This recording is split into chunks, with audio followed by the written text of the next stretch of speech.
Welcome to The Walking Dead, the officially unofficial podcast for all of The Walking Dead. I'm Jim, I'm Aaron. and today we're talking Season 1, Episode 6, titled Coming Home. Aaron, this is the season finale for the Daryl Dixon show. Soon to be the Daryl Dixon and Friends show? We'll see. What'd you think of this episode? I mean, it's a better than average episode of The Walking Dead. I think this is a better than average season of The Walking Dead. It's actually so close to flirting with greatness. As I was watching this, and I was reflecting on, like we got to this scene at the end where Daryl reverse storms Omaha Beach, Mm-hmm. and I'm like, holy shit, I can't believe they're going for this, and I can't believe it's kind of sort of working, like thematically, and where Daryl's been on his journey, and Norman Reedus kind of selling his search for his grandfather's tombstone, and the emotional impact of that, and then they fumbled the bag by having Laurent show up.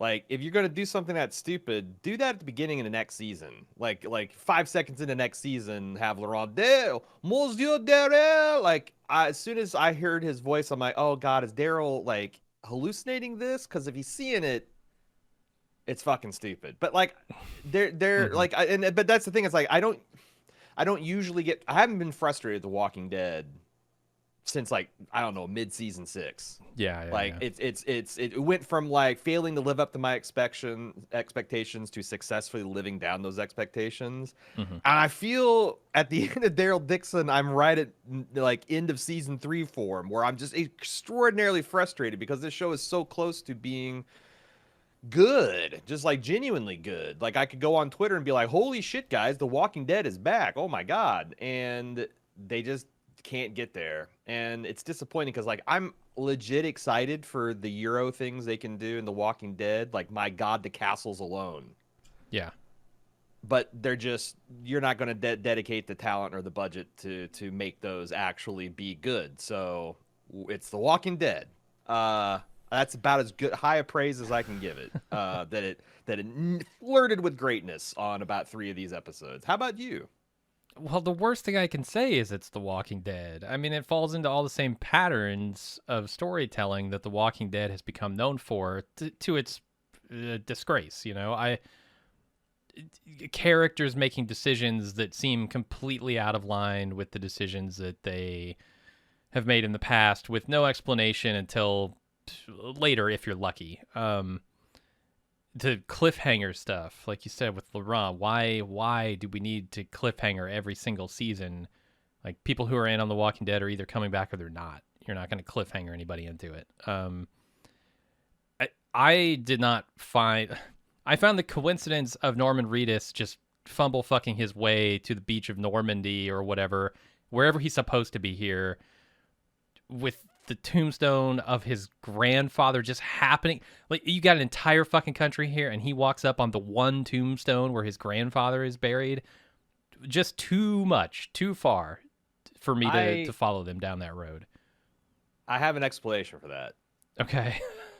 maybe you headcanon something, but I don't know that the episode told me why he might just walk right into his father's tomb, or his grandfather's tombstone. I don't know. All that stuff adds up to an episode that I found to be annoying in a lot of ways. And not in the ways of like, oh, you were so close to greatness, but like, oh yeah, no, this is still The Walking Dead. This is what they do. You don't think Lo Sang intended that to happen? Like, he told Daryl to go to this one specific location where the boat was going to be. Mm-hmm. He knew Daryl's backstory. Like, I feel like you're supposed to understand that this is Aslan's watch. Like, this is a highly manipulative sect May of people that applies crazy emotional pressure, and I think and he that arranged. has cataloged the entirety of the tombstones here and knows that No, his he would just know that grandfather is on this if beach. I mean,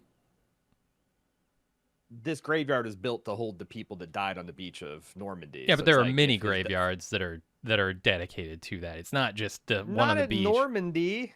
Uh-huh. Like, yes, there are many graveyards in France that hold American soldiers both in World War I and World War II. Mm-hmm. Mm-hmm. But like, I don't know. Like, to me, it's like this was pretty clear that this was Aslan's watch. That it's a like maybe you could say it's a Thanos type of gambit that it's like a long shot. But like like I said, if you're reasonably certain or you got a better, I would say better than 50-50 odds that guy's grandfather died in the beaches of France, he probably is buried in there. Wow. I think it All works, right, 50-50 seems a huge especially claim, but and like okay, and if he I didn't don't, intend it to happen, why Laurent showing up at the end? because Laurent just Like followed him. that. Laurent does that. Laurent's, You think a Laurent's there precocious kid. solo? Uh huh.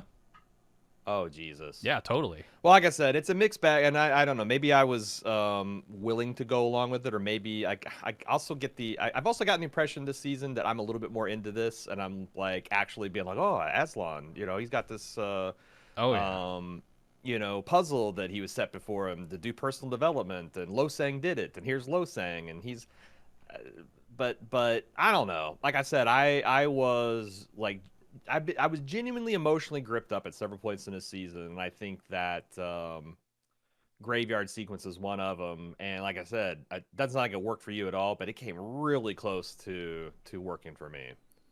Yeah, I mean, I get And what it's just a shame. I get what they're going for most of the time. It just seems like they also have those Walking Dead tendencies that ends up ruining that stuff for me. And the acting is, I would say, the acting has never been Walking Dead's worst aspect. I think they've found a lot of good actors. They've also found some bad actors.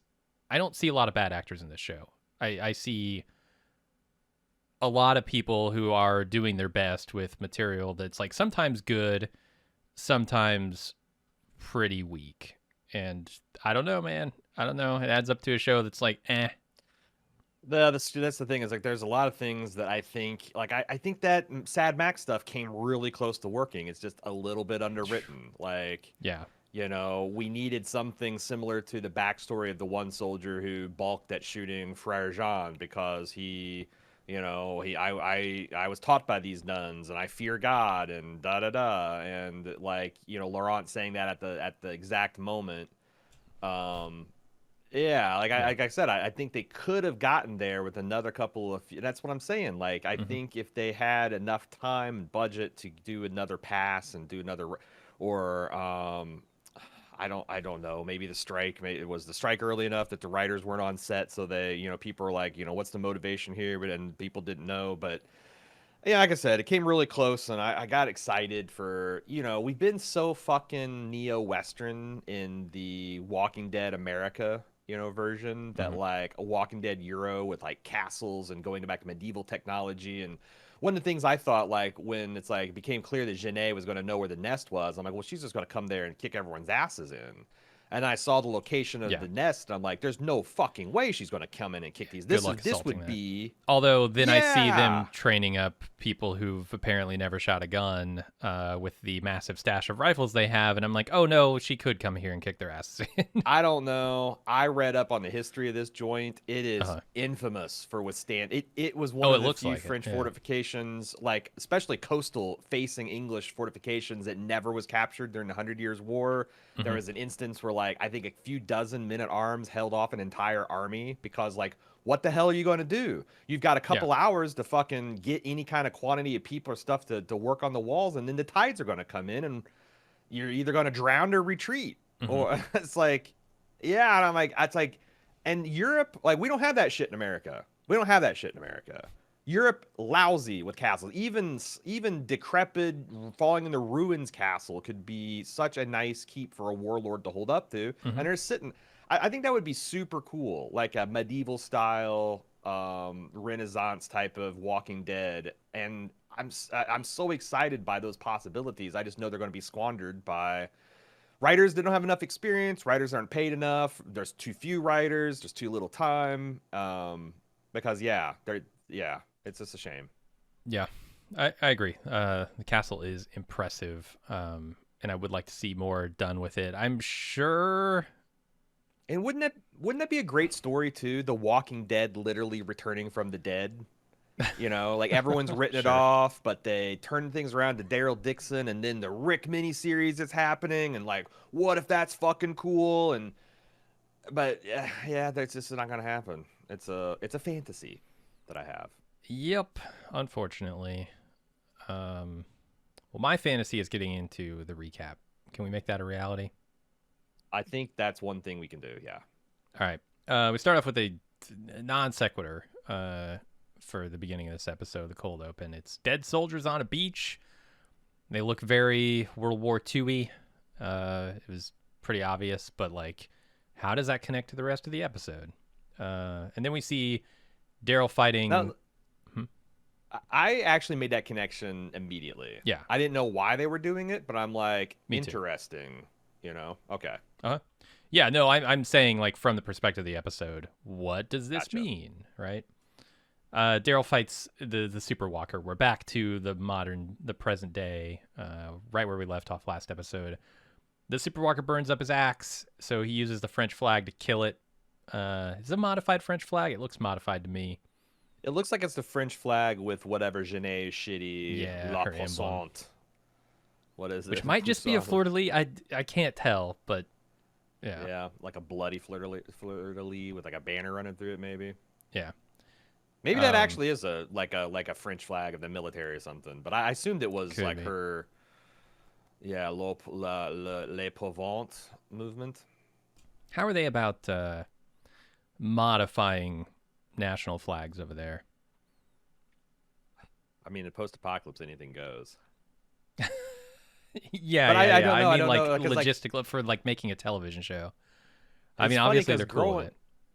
Growing up, a modified American flag was like a pretty big faux pas and the cause for concern and talk and alarm. And like, it's now a cottage industry. Yeah. Like, Yeah. and You it's not can even get one pants particular that are side of the American aisle flags. too. You not only that, but you can get them in any color. You can get them with like a stars modified with a marijuana leaf or a fucking AK-47, or I guess it'd be an AR-15, wouldn't it? Yeah. I just like it's wild as a guy who was born in the bicentennial. That people, what people do to Old Glory nowadays. Well, I mean, if you can burn a flag, you can definitely change a flag. Let me ask you this. Speaking Yeah. of burning, Daryl got some acid on his fingies, right? I mean, yeah. They're trying to say those fingerless gloves kept him from getting any acid splashed on. Okay, I guess. I don't know. He kind of lets go of this axe pretty quick. I thought it was just really him impaling that zombie with the French flag. I thought like just planting it right in his head was super fucking, and in slow mo too. It was nice. Yeah, as soon as he looks at it, I'm like, oh, there's his new weapon. Laurent knew this was going to happen. He was very confident that Daryl was going to win this fight. And then they bring out Quinn, and they chain him and Daryl together. They turn out the lights, and then they make them fight 4 super walkers. And even Laurent is praying now. He's worried. I thought that was actually a nicely written moment where Laurent's like beaming with confidence. Oh, Issa, don't worry. Brother Daryl's going to be fine. And in the very next scene, he's on his knees praying because he's like, oh, Jesus, 4 super walkers and he's chained to my idiot father. Yeah, is the kid psychic or not? Come on. I guess he's not psychic. He just has faith. And his faith was tested in this scene. Yeah. I was wondering, I'm like, man, I don't know how Daryl is going to beat all of these super zombies. And I like how they had ways of, it wasn't 4-on-2. It was ended up being 2-on-2 because one of the zombies died from overclocking.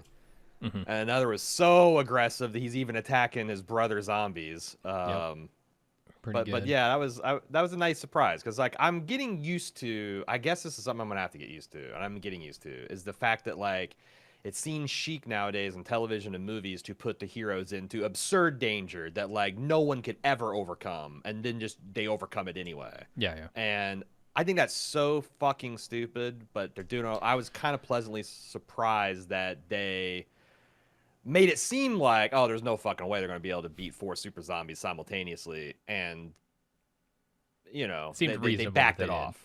Yeah. Yeah. Which, I mean, they do that here, and then they do it later in the episode where Daryl and company are caught by Sad Max. That has a different outcome, but we'll talk about that when we get there. I was thinking you should probably kill one of these things while it's transforming. Like, don't just stand there with your jaw on the floor. Go over there and kill one before it powers up, make your odds a little better. But I don't know if Janae's guys would have shot him if he tried or Yeah, whatever. I kept on thinking the same thing when like the zombie handlers came in with their hooks and things. Yeah, It's get like, him. well, why don't you just like season 1 Daryl would have come at him with that axe, and season 2 Daryl or season 1 Daryl Dixon Daryl is just like, all right, I respect you guys, just doing your job. Yeah. See how this plays Appreciate all you blue collar zombie wranglers out there. There's helmeted walkers, or at least like walkers with metal bands on their head. I couldn't quite tell what was going on there. Full metal jacketed zombie brains. I kind of thought that was, yeah, it looked like they just welded a steel dome to their head to make them. Now, I still think if you hit a steel plated zombie brain with like a baseball bat, the concussive force alone would kill the zombie, but apparently not. Apparently, zombie brains are magical things that have to be pierced. The skull has to be deformed and pierced, or the brains just, you can scramble them, you can microwave them, you can burn them, you can drown them, do whatever. As long as you don't break that brain case, the zombie's brains are going to be okay. Seems like it. I liked the steel-plated zombie. Like I said, I thought this arena fight was going to be really dumb and cringy, and on one level it is, but you got to see some stuff you don't normally see, like Daryl taking off a whole walker's leg. That was fucking cool. It looked really cool. That zombies never say die attitude I thought was really cool. And just the novelty of having, it's a very simple concept. You've seen it in what? Spartacus, Ben-Hur, Gladiators, lashing Crowd two dudes turning. together. Mm-hmm. Yeah, lashing that guy. Yeah. Mm-hmm. Yeah, and then that too. Yeah, he had his Maximus moment where right. this is Crowd's supposed on to be his side Genet. Supposed to be Genet's, kickoff of the Sixth Republic, and it's a Daryl Dixon WWE, coronation. Yeah, it's his face turn. So he wins that fight, him and Quinn, and then the crowd is is on his side now. And then Falu's crew, who's been working their way through the crowd here, springs into action. He throws the walker head at Janae, and she sends her guys in to kill him, but then Falu's crew starts doing their thing, and Daryl and Quinn escape.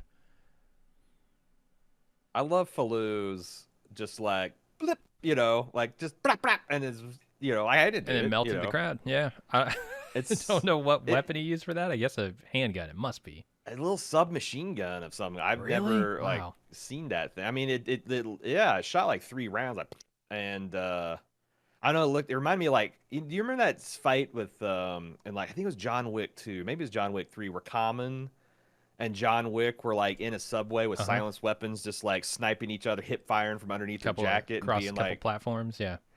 It reminded me a lot like how casual and like stealthy he was, just like, blip, and you can't see me, hide my hand. Yeah. That's good. I quite like this scene overall. I don't know how they fucking got through that line of. I guess I'm surmising they paid them off, because that's something that they have. I'm starting to think that Madame Genet is not the leader that France particularly needs or is effective at this point, because they're kind of telling me a strong woman where her base is just crumbling because it's all based on greed and graft and corruption. It's a standard feat of clay that most fascist regimes have. Yeah. Started to see the cracks last episode, I would say. And yeah, this episode brings it more into focus. But we'll see if she can hold on to power next season. So she's pissed that Daryl lived and Falu snuck in with weapons, and she tells Mad Max to find Daryl and get his revenge. Which, I mean, wasn't that what he was already trying to do? I don't know. That seemed redundant. Yeah, she just, I guess, empowers him to be the co-CEO of the squad that's going to send out to get him. Yeah. I don't know. And use her men to do it like that. Yeah, it gives him a little bit of authority here. It feels like she's also seeing like maybe her inner circle's incompetent or can't be trusted, and maybe she's wanting to get some fresh blood, some true believers that, haven't been in the nucleus of the movement and seen how inept and corrupt it is. I mean, if she really wanted to win his loyalty, she captured Daryl let Sad Max murder him. Don't put him out in front of the Yeah. zombies. I mean, she has Especially conflicting since goals here, I guess. especially since from a crowd winning perspective, who the fuck is Daryl Dixon to these people? Sure. Like, oh, it's our enemies, but like, is he a notorious local criminal? Was he like a leader of the union? Was he? No, he's just some dumb fuck from America. Yeah, word definitely Um, seems to be spreading about the Dixon. But you're right. Like the populace, I doubt knows much about him. yeah, He's just a dude. yeah. That'd be cool if like, I don't know, if they turned Daryl Dixon into essentially kung fu, except for instead of Okay. Kane wandering America, he's just backpacking across Europe, getting in Hmm. random adventures, and coming up to this village is being menaced by a warlord living in a castle, and Daryl's like, I got to get back home to my people. Yeah, but we have a small child and a potential romantic interest. Hmm. Don't you want to help Hmm. us, monsieur? And he's like, fuck it. Yeah, we'll I'd prob- see. I do I'd want to watch a few seasons of that. definitely want to talk about what's going to happen next at the end of this. I'm excited for that. So Daryl and Quinn are on the run. They're still chained together. Daryl sees that Quinn has a wound, and he says, don't worry, it's just a burn. I'm fine. And they continue running. No one was buying it, right? A I wound in mean, The as soon as Walking I Dead saw is the always acid, a zombie bite. they established that the acid is fatal. Was it a bite? It was a burn, right? It's an acid burn, or maybe it's a bite. Is that what I was supposed to understand? Is that the burn itself is something that turns That's you? That's what Issa said when she cauterized Daryl. She's like, the only way you can, like, if you don't cauterize the burns, I guess burn out the infection, that yes, you will eventually turn into an acid zombie or a zombie. Interesting. So it's like, when I was seeing that, I'm like, oh, well, they'll have to cauterize his trunk, sure. But no, Wasn't it like apparently. on his neck near his shoulder or something? It was. Maybe it's like closer to the heart, so it's like he's going to turn quick. Because it seems like he Uh-huh. just ran out of gas, you Yeah, yeah. know? I mean, He he's was like running all about, oh, around, I his don't blood's even. pumping, adrenaline going. Right. Yeah, yeah, yeah. And it is right there by the heart. I don't know. I Yeah, don't know. I don't know enough about how the acid zombies work. Maybe the world beyond dealt with that, but yeah. I don't know. Never watched it. So Janae puts Laurent and Issa back in a cell, and once the guards leave, Laurent questions whether or not God has abandoned them, and Issa reveals that she pickpocketed the key to their cell. Just a skill she picked up along the way. nothing makes a person look more strong as a leader than verbally bullying a small child. Yeah. Messiah, more like Lassia from all the L's you're taking, Laurent. Great. Uh, Especially when the nun just fucking yanks her keys 30 seconds later. You Hmm. look like a real idiot, Jenny. Jenny, what's going on? I like Laurent, like he's attacking the guards. He's saying like, what the WWDDD. What would Daryl Dixon do? It's the new Jesus asking WWDDD. Love it. And it probably gets you in maximum trouble at all times. Yeah. Where do you think she got these keys? Because like I noticed that like the guard threw them in and lock, and it's one of those types of locks that there's not an actual physical locking mechanism on it. It's the key. You turn the key, that locks the door. When did she steal the keys? Is I there a second set on some other dude that she pulled off? That's And the thing. The only physical contact I remember happening in this scene is between Laurent and the guard. Not Issa, but she's that fucking good. She is that good of a of a pickpocket. yeah, transferable skill. I don't know. Quinn can't continue going. He's running out of steam here. Daryl realizes he's got to shed this dead weight, but Quinn is just thinking about how he failed this again. It's a whole thing. Daryl talks him into trying to do some good with his final moments by buying him some time. So he agrees, and Daryl chops off his hand to get him free from the shackles. And then Quinn, the handless Quinn, attacks some guards, and Daryl runs the other way. Another very gladiator thing to do. If you're shackled to a person pissing their pants, just lop off their arm and run off. I don't know if it's Um, Adam Negatius himself or if it's the way the character was written, but I never read any of this as him trying to do right by Issa. I read all of this as him I manipulating the shit out of her to get what he wants. But what does he want? I think ultimately, I think they told the story of a guy who is a big abusive manipulator, but like a lot of abusive manipulators, they do it because they want the people to love them and they don't think that they're probably worthy of the love themselves. I don't know. Who gives a shit? They're manipulative abusers. But I do think that, like, it's one of those things where, he probably does in some level want her to be happy in whatever role he has in mind for her. Sure. Like, and he doesn't know how to get there, and he's like just trying to pull these levers and do the things he's always done to get the power that he wants. And like there's this kind of moment of clarity at the end where he's like, I thought a second chance I'd do everything right, but I fucked it up. And I'm just a Daryl's shitty reaction person. to all this is priceless. Kind of like, yeah, so I don't know. I feel like I that mean, last they are being episode. chased by murderous gangsters, so this is maybe not the time for it. Yeah, But he doesn't have I the felt time. like last episode they did get to somewhere where I felt like, you know, he. I don't even say he's got the best intentions. It's just more of like he loves Issa for whatever reason. He thought Mm-hmm. like he probably loved her 15 years ago, whatever. But also her sister was there to fuck, and he couldn't keep himself from doing it. And I don't know. Well, they roll back that line about redemption. He believes in redemption in the previously on in this episode. And Mm, I was thinking, oh, that's what I was supposed to get from that scene, because I was not buying that line about redemption. I was half buying it. Right? I'm probably buying it as much as Issa is buying it, just enough to not murder him. I feel like it's also pretty well documented that sometimes absolute scumbags can have these like moments of heroics where uh, they at the end of their lives they can do something that is beneficial or good or save some lives or something, and I don't know why. I don't know why it happened. Maybe it's like I imagine it happens a lot of times because, like, obviously, there's a lot of people that do a bunch of bad shit, and at some point, they have a moment of clarity, and like, I'm tired of doing bad shit. I want to start doing good shit, and they stop doing the bad shit. And sometimes those moments just happen at the end of one's life, and there's no time to like turn it around or see if the positive mhm. change stuck. Because that's a lot of times as people resolve that, and then they go back to doing their shit anyway. This Yeah, guy, prime example.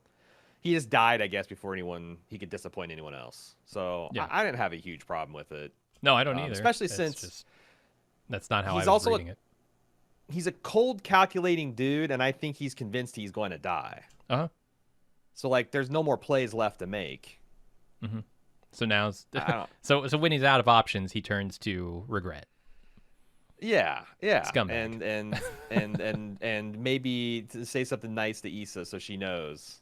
Yeah. He goes to the grave simping, but Mm-hmm. Uh, it's just the way he phrases it. Like all of that stuff was him trying to do right by Issa. Okay, all right, dude. Tell yourself what you want. Didn't seem like that to me. Yeah. So then Daryl chops off his hand. That's a fun scene. I always like seeing people get their hands chopped off in fiction. um, boy, he went on such like he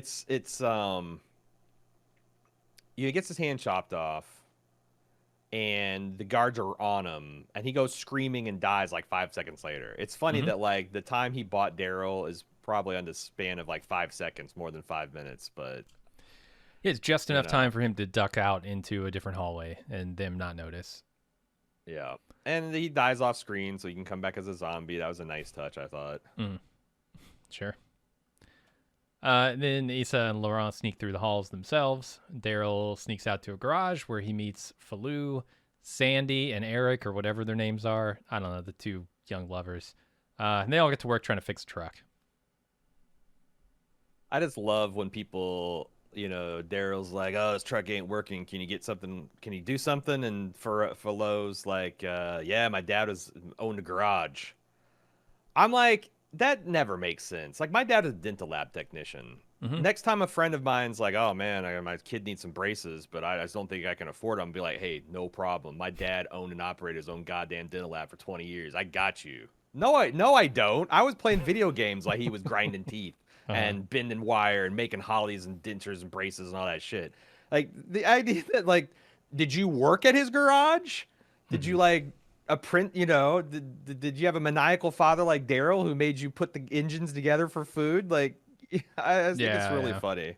It doesn't always translate. I do occasionally hear, the opposite story where it's like, yeah, my I grew up with literally a dentist father, and I would go to his uh place of work, his office, and just kind of, either tinker with the machines, like, oh, they'd have a vacuum form machine and I'd mess around with that, or they'd have, Hmm. some kind of lab equipment, and I learned to use UV resin, and now I'm a scale modeler, and all of those Mm. tools are coming in handy, and it's like, huh, okay, yeah, I guess so. But the counterexample, that's a counterexample, and then there's also the examples like you mentioned. Like I And it's know, not even a counterexample because again, if you went to that guy for dental work, he'd be like, I can, I don't know, make a sandbag to put on a sure, yeah, model he's not going to be tank. able to do something like fix your teeth. Right. Right. He might be able to create a scale model plastic tooth for you, and I don't know, use a drill to drill your old one out and glue the old new one in if you wanted. But it's not going to Uh-huh. be dentistry. Yeah, it's gonna be scale modeling in your mouth.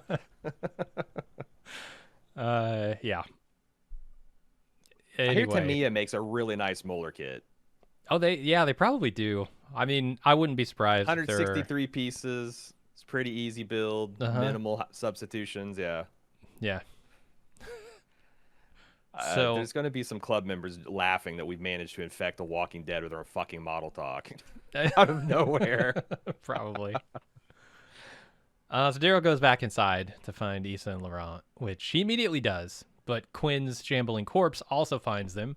Quinn pins Isabel against a pillar, and Daryl is stuck behind a barred gate, so Laurent has to do the killing of his father. And to his credit, he does it. This is how you get hard, kid. That you just kill a lot. Yeah, I felt this scene was pretty. It was another one where it's like this surely was the first draft of what they came up with because like it's an interesting situation, and they've been building up to it all season. But I feel like a better show would have done something different than have Daryl scream to do the same thing 4 times in a row, and then be like, "That God will forgive you." Mm-hmm. It's like, and it's like because it put. That's what he's I've been liked saying to Laurent. everyone, right? Like God, he always leans on the God thing. This is now being put to him, which I sort of Yeah, like, but yeah, I feel you. it works, and I think that the punchline works. Like Daryl saying, "Hey, look, I understand why you're not doing this now. God will forgive you." That's the thing that short circuited his, pants shitting behavior. But like, Mm-hmm. unfortunately, the way they filmed it is they have this poor kid standing there frozen in fear, looking at Issa, looking at Daryl, looking at Issa, looking at Daryl, deer in the headlights, close up look, Daryl screaming, look close up, and it's Yeah, just like I don't know. it's I too feel much. like a better show would have had Daryl like maybe try some like faster, more intense whispering, like, "Hey, you can do this," Hey, just take this pointy in, stick it right in the back of his head. He's not even facing you, and then like maybe scream, and then try the God thing. But it's just like it's just too much of the same thing, and it goes on too far, and it makes Laurent look stupid and weak Mm-hmm. instead of like a guy who just needs a capable person who just needs to be bucked up by somebody. I don't know. Yeah, I almost feel like you want Laurent to make this decision himself. Like you want a change. You want a change in Laurent, right? Especially if he's going to go after Daryl at the end of this episode. It feels like Yeah. you want him to almost take this axe or whatever it is from Daryl, as like he sees Isabel praying while she's being attacked by this thing, just like he would in the situation, right? And realizes Hmm. this is the thing he has to do, takes the thing from Daryl, and goes over and does it. And boom, you've got character development. But like, Yeah. And I realized that part of his whole deal is he was told his whole life that like these zombies are souls in need of redemption, and like we're going to do the whole Herschel thing. and stockpile their dead ones for the time when they can come back. And maybe he's like uniquely amongst the 14, 15-year-olds of the apocalypse, unable to fight against zombies. And I get all that. I understand all that. I'm just saying, like, and that's what I would do. Honestly, if I was in that very situation, I would just be like, you little shit, fucking stick that zombie. God damn it, stick that zombie. Fuck, why aren't you sticking that zombie? You're gonna kill some. Because, like, I'm a normal human being and I lose my shit and I'm not articulate and I just, like, you know, you're just trying to do. But, like, this is, you watch a show for entertainment. And, like, I don't, you know. Yeah, I mean, it's a big moment of it should be a big moment of character development for him. And I feel like it's muted because it's not his choice. You know, it's not something that he decides to do. He's bullied into it. It's more of a character development for Daryl, who, like, finds a different technique other than just shouting and when bullying he's unable and physically to doing it himself. Yeah, it's like, what do I know about this kid? What is, like, and like I said, a better written scene could have done more than one thing at a time. And this one did more than one thing at a time. It got Daryl to understand how to motivate someone, and also made me hate Laurent a little bit. And then the end of the episode, I think, cemented it. Don't most scenes do that? Isn't that the No, purpose? like I said, I've liked Laurent. I think you might be in a minority. I think a lot of people that I've seen talking about Laurent really still hate him. I don't hate him. Feedback about it. He makes kid decisions a lot of the time, and extremely religious kid decisions, which are maybe doubly worse. But, like, that's what I'm saying. I think that's one of the reasons that I've liked him more than a lot, is because I feel like I know this kid. I feel like I grew up with this kid. At times, I think I've been this kid. Yeah, you know. So it's like, I feel like it's like other people. It's I don't know, a compelling portrayal of a very weird person in a weird situation. Sure. So they made it away from the castle, apparently. Now they're going to say goodbye. I don't know. Elon saying goodbye to Sally. I don't know what their names are. Because she's leaving with Daryl and he's staying with Falou. It's Sylvie and Bastien, except for it's not Bastien. He's something else right? that they curved me on last episode. Falou wishes them luck, and everyone parts ways with Daryl and crew driving off in the truck. Everybody knows who I'm talking about when I just say an E and an S name, right? Right? Yeah. Okay, good. What a play to be like, you romance this hot nun, and when she's like, you know, I don't have a convent to return to, I could stay here with you. Oh no, baby, Laurent needs you at the nest. Let's not sully this with any kind of permanence or you living with me type of thing. It's well played. Yeah, well played. I mean, this guy. Look, this is a girl at every port kind of guy. Is what I'm getting. I think this guy, you know, he goes to Normandy, he goes to Le Havre, he goes to Paris. He knows where to find what he needs. He knows he's on the hot nun underground railroad pipeline from the South Convents to the nest. He knows. What he's doing. In the post-apocalypse, those years don't last long. You get grizzled real quick. Yeah. So use it while you got it, man. Yeah. That's the thing. Bastien's actually only 13. It looks like he's 25. Oh, no. That zombie apocalypse life just grinds you down. So they're on the road, and Sydney, I think, asked Daryl if he's ever been in love. He says nothing. Leaves us to wonder.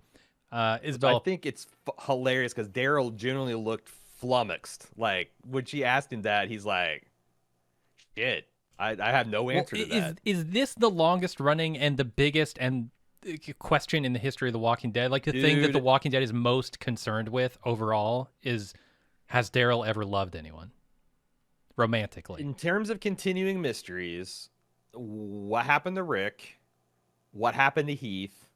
And what exactly is Daryl's sexuality, libido, romantic history, interest in same? Like, yes, those are some of the biggest enduring mysteries of The Walking Dead. Which is pretty funny. I don't know. I kind of love it.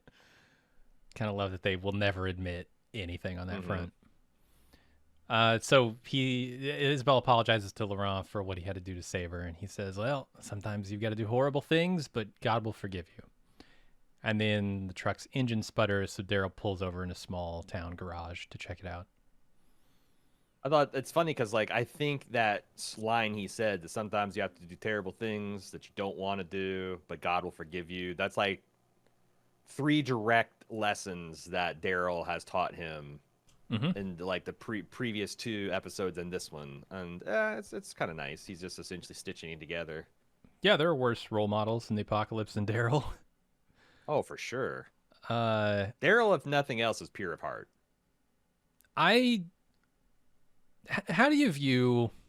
Because the follow on to this, he doesn't just stop there. He says, sometimes you got to do these horrible things. If there's no other choice, God will forgive you. Like with my mother.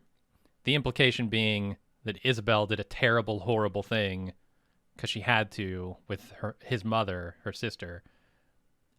I didn't view any of what was happening there as terrible and horrible. It was harrowing for her because her sister is dying, Yeah. but her sister's fucking dying. There's no question about it. Honestly, I had a similar question where it's like, what is the horrible thing that was done there? But I guess there was Like, no is he just horrible saying thing the done with Laurent is it either. He was well, like kind of the circumstances of his birth, like it's a horrible thing, but like just in general. the it's God's horrible. forgiveness part of it Mhm. was the non sequitur Yeah, does God need to forgive you for that? for going through something terrible. Like he's the one that put us in this shithole world. He I understand with him killing the he could walker. have restored from a saved state in the Garden of Eden if he wanted to. He's God; he can do whatever he wanted to. But he's like, Sure. oh fuck, your great great great great great great great great great grandparents choked on some apple, and now you're fucked, kid. Like, Yeah, God, if God wanted that walker dead, he could have smited him. You know, yeah. could have dropped a piece of the castle on his head. Whatever. Laurent's that generation where it's like he dies, he can go to the old man upstairs and ask him to beg him for forgiveness. You know, it's like Yeah. one of those edge lord things. Why didn't you help me, God? Huh? Yeah, What's your yeah, problem? I've done everything right. I was supposedly the Messiah, and this has happened to me. Omnipotent, and you can't do anything about it, huh? Fuck this. I'm going to hell. All right. Gotta respect the lore. While they wait for Daryl to fix the car, Issa chats him up about his grandfather, who died in France during the war. The subject turns to Quinn, and Daryl mentions that he was thinking of her before he died, and there's a whole thing around that. And then Isabel thanks Daryl for helping them and confesses that she lied about the picture that Laurent drew to convince him to stay and help. And Daryl takes no offense to that. Did what you had to do, and hey, I'm here, right? Feels like the show's pretty heavily putting its thumb on the scale of Laurent's full of shit here. Because that was one of the things that I'm like, was kind of unexplainable. Or like, well, maybe he does have a little of the spark of the divine in him. But like, Issa just put him up to it. So. Is this like the second stage of the Martin reveal here with the grandfather? Like, if you don't connect the dots now, we're just going to have to fucking tell you. It might be the third stage. Because like, I think Aslan was the first step. You know, with the watch when he was talking about because like everyone's been trying to manipulate Daryl into staying, like literally everyone in France is doing that too. Like they don't have their own fucking heroes. Come on, man. It's kind of tedious the way they're doing it. But like he talked to Aslan, and Aslan's talking about like, sometimes a man can leave his home to fight a war and he's like, yeah, well, sometimes those men do that and then they don't go home to their families and their families go to shit. I think that's part one. Then I guess you had the cold open, and then this is the like, if you didn't get it, hey, this is how this all connects. And I thought it was mostly effective. Because that's the thing, is like, I don't think the show has a counter to what Daryl's saying here. It's like, yeah, I understand you got to fight, but like, Daryl has multiple children, arguably depending on him at home. Yeah, no, he's what everything he says is 100% right about. I have a home, I have people who love me. The plan was always, I never misled you at all about my intentions. Yes. And that plan still stands. I'm going home to my family. Yes, I love you guys. Yes, whatever. I need to get home. Yeah. I just wish that Daryl would be like, would you? Like when like Falou and Issa and the fuckface McGee Losang is like, you should stay here, you should stay here, you should stay here, you should stay here. He'd be like, you know what? Fuck it. You should come to America with me. Oh, you don't want to? You got something here holding you back. Why? Why? All these people understand. You don't understand how bad things are. Like, I don't know. I found it tiresome, and especially how like nakedly manipulative they were being about it, Mhm. especially Issa, which Oh I yeah, get yeah. it. That's in her character. Like she did Uh-huh. that shit for kicks in the zombie apocalypse or pre-apocalypse. So like doing it for a good cause, she probably pulls out all the tricks. But it's unpleasant to watch. It's unseemly to see the heroes trying so hard to get Daryl to abandon his home and his family. Is it all? I wonder if we have any people who are from France watching this show because it almost seems Almost insulting. certainly. It almost feels like the white savior thing in the form of like American savior, right? Oh, we need the American. The only person in France who can lead You us guys were is a so fucking fucked American. in WW1 and WW2 till our boys Right? came over and saved your asses And from now the here we Jerry's are again. twice. We're doing the same thing Now we got post-apocalypse. You another need me. goddamn Dixon got across the ocean to save you from another fascist regime. Jesus Christ. Right? Yeah, It you're seems right. pretty insulting if I were French. I'd be like, fuck this show. We don't have our own What if heroes. The France French have their own fucking heroes. Come on. Dude, America is, I feel like, post World War One, two has been unconscionable shits to French people. And what have they ever done other than try to keep the retirement age high and their social benefits Right? commiserate, right? Like, France is literally America's oldest and best ally, has Mm-hmm. had our Mm-hmm. back every single time, even when it's against her better interests. And we repay that love and fraternity with jokes about freedom fries and rifle dropping surrender monkeys Mm-hmm. and now Mm-hmm. this Daryl Dixon, the latest outrage America's perpetrated against France. Yep. Yep. Will there be no end to it? uh, you know So what, I'm gonna make an American flag with an Eiffel Tower on it in protest, and I'm gonna wear that as swim trunks the way that's our your right. founding fathers Uh-huh. intended. That's what Daryl Dixon's grandfather died for, man. Give you that Goddamn freedom. straight. Goddamn right. Uh, all right. So Daryl's lying to Issa here about Quinn wanting her to know that he fought for her. She says, "Did he tell you to say that?" And Daryl's like, "Nah. History repeating itself indeed, Mr. Dixon. When you gonna stop lying, huh? Lies perpetuate more lies." Indeed. Anyway, Daryl's under the truck, and Sad Max, I guess on foot. I don't know. His guys silently sneak up, grab everyone without them even being able to scream or shout to Daryl. And then this is the worst scene in the entire episode to me. It's pretty egregious. He can't bring himself to shoot Laurent when he says God loves you. So instead, he shoots all of his men, tells Daryl he'll kill him next time, and points them north to the nest. He does steal his ass watch though. I hate this stuff. This is what Did you I'm say talking stole about. his ass watch? His ass watch, yeah. I didn't, but yes, his Aslan, his Okay, as. that's I was like, okay. I thought Well, that's it was a really, Pulp it's Fiction ass. reference. Yeah, Yeah. but it's also from it's Aslan's watch. It's his ass watch. Perfect.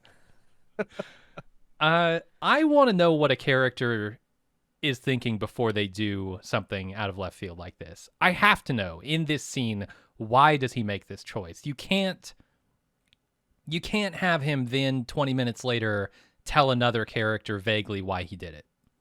No, I hate this it's shit. too- This is just it's too surprise. damn bad. This is the dumpster shit. This is the symptom Yeah. of the Walking Dead storytelling that makes me dislike this show.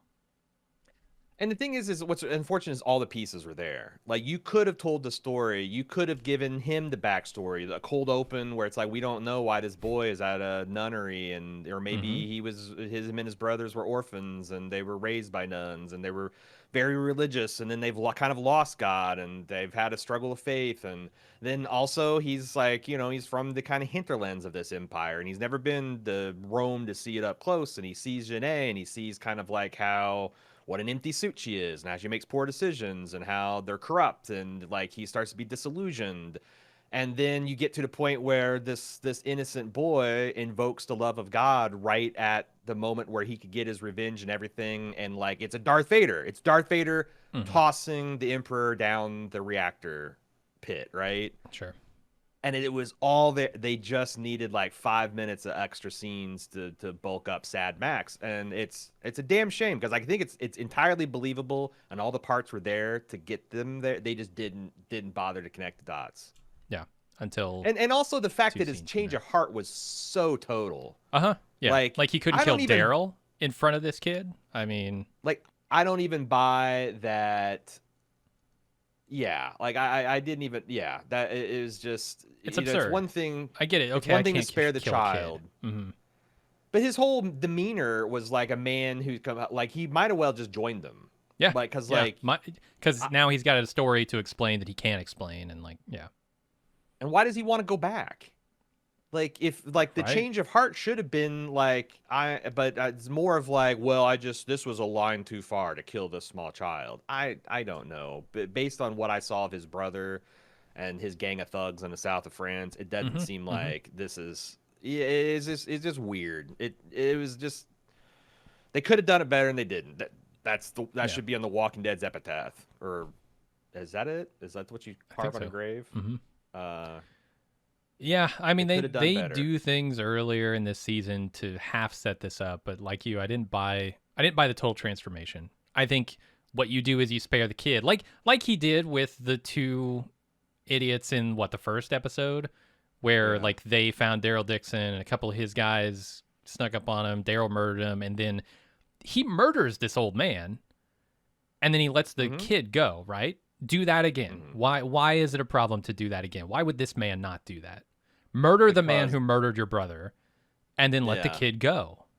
because then it wouldn't be called Daryl Dixon anymore. Dead Yeah. Dixon. Well, this is the problem that you were talking about earlier, where you put a character in insurmountable Yeah. trouble, peril, and then somehow they just get out of it because of some, it's the Deus Ex Machina kind of thing.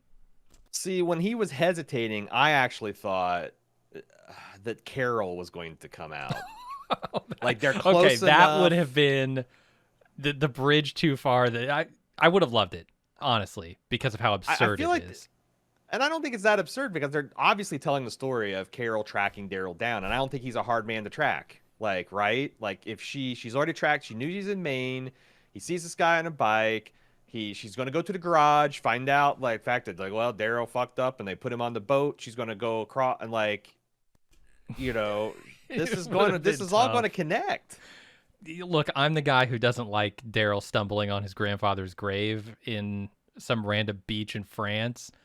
Carol finding a single person in the whole of France just at the moment where he needs her to save him would have been way too I far for mean, me. Way too far.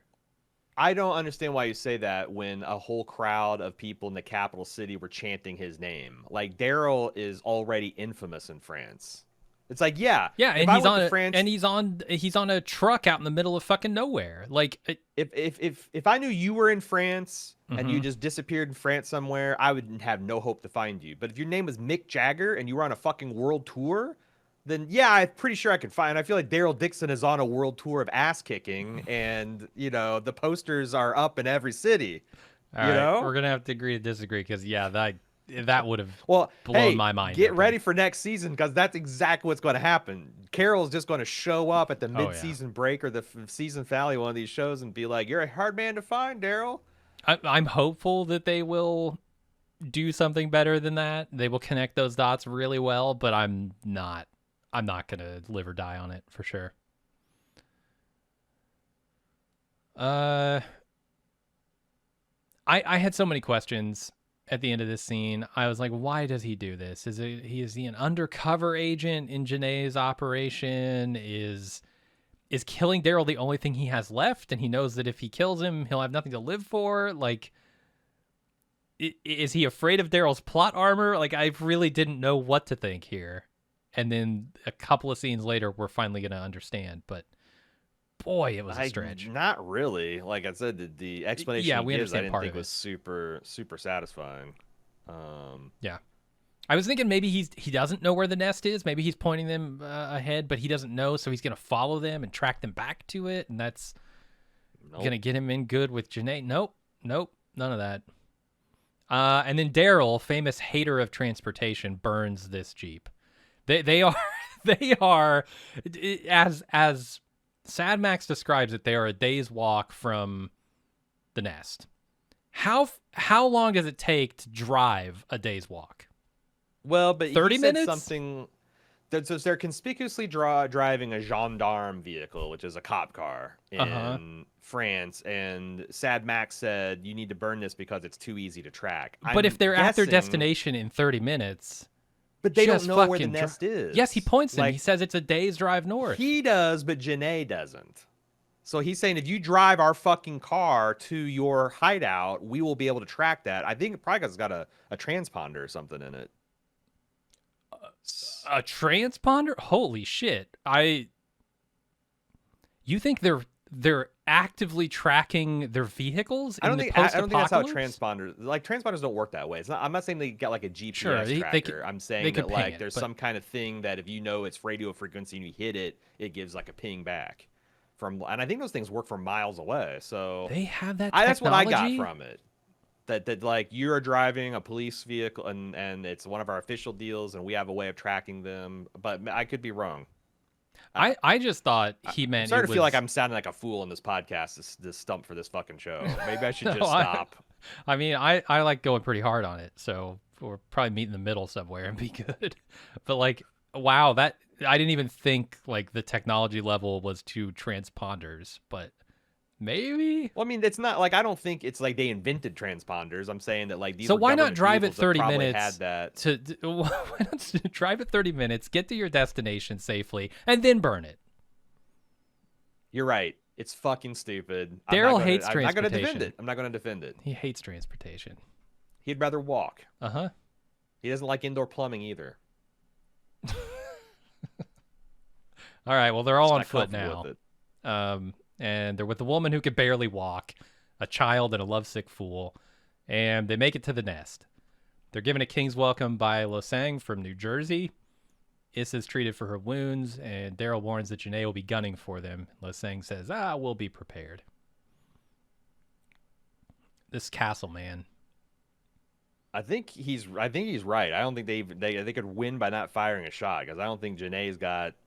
I mean, what it takes to get through those castle walls. I wonder what their supplies are like. Do they grow all their own food in there? Everything they'd need to survive a siege? Because that's what they're vulnerable to. Yes, that is very true. They would be vulnerable to a siege. That's a good point because that's what I'm saying. Like, man, a medieval style, a Euro Walking Dead medieval edition would be kind of cool because you could have all that kind of stuff. You could have like a long siege, and that'd be an interesting plot line. Losang, I about fell out of my chair because this dude was one of the main cast members on this obscure 90s science fiction show that I dearly loved. It was the Firefly of my day, Space Above and Beyond. Oh. Losang is Joker, and that was like 30 years ago, and he's like, I'm sure he's aged, but like he was immediately recognizable. And I'm like, oh my fucking God, that's Joker. And I haven't seen him in like I looked at kind of his like IMDb and he hasn't been in a whole lot of stuff, but it's like I was kind of excited. It's kind of excited. Nice. Yeah, I never saw that show. Like if Starbucks showed up in some random early 2000s show from like Battles, and I'm not talking about the Katie Sackhoff. I'm talking about the OG version. Yeah, it's kind of fun.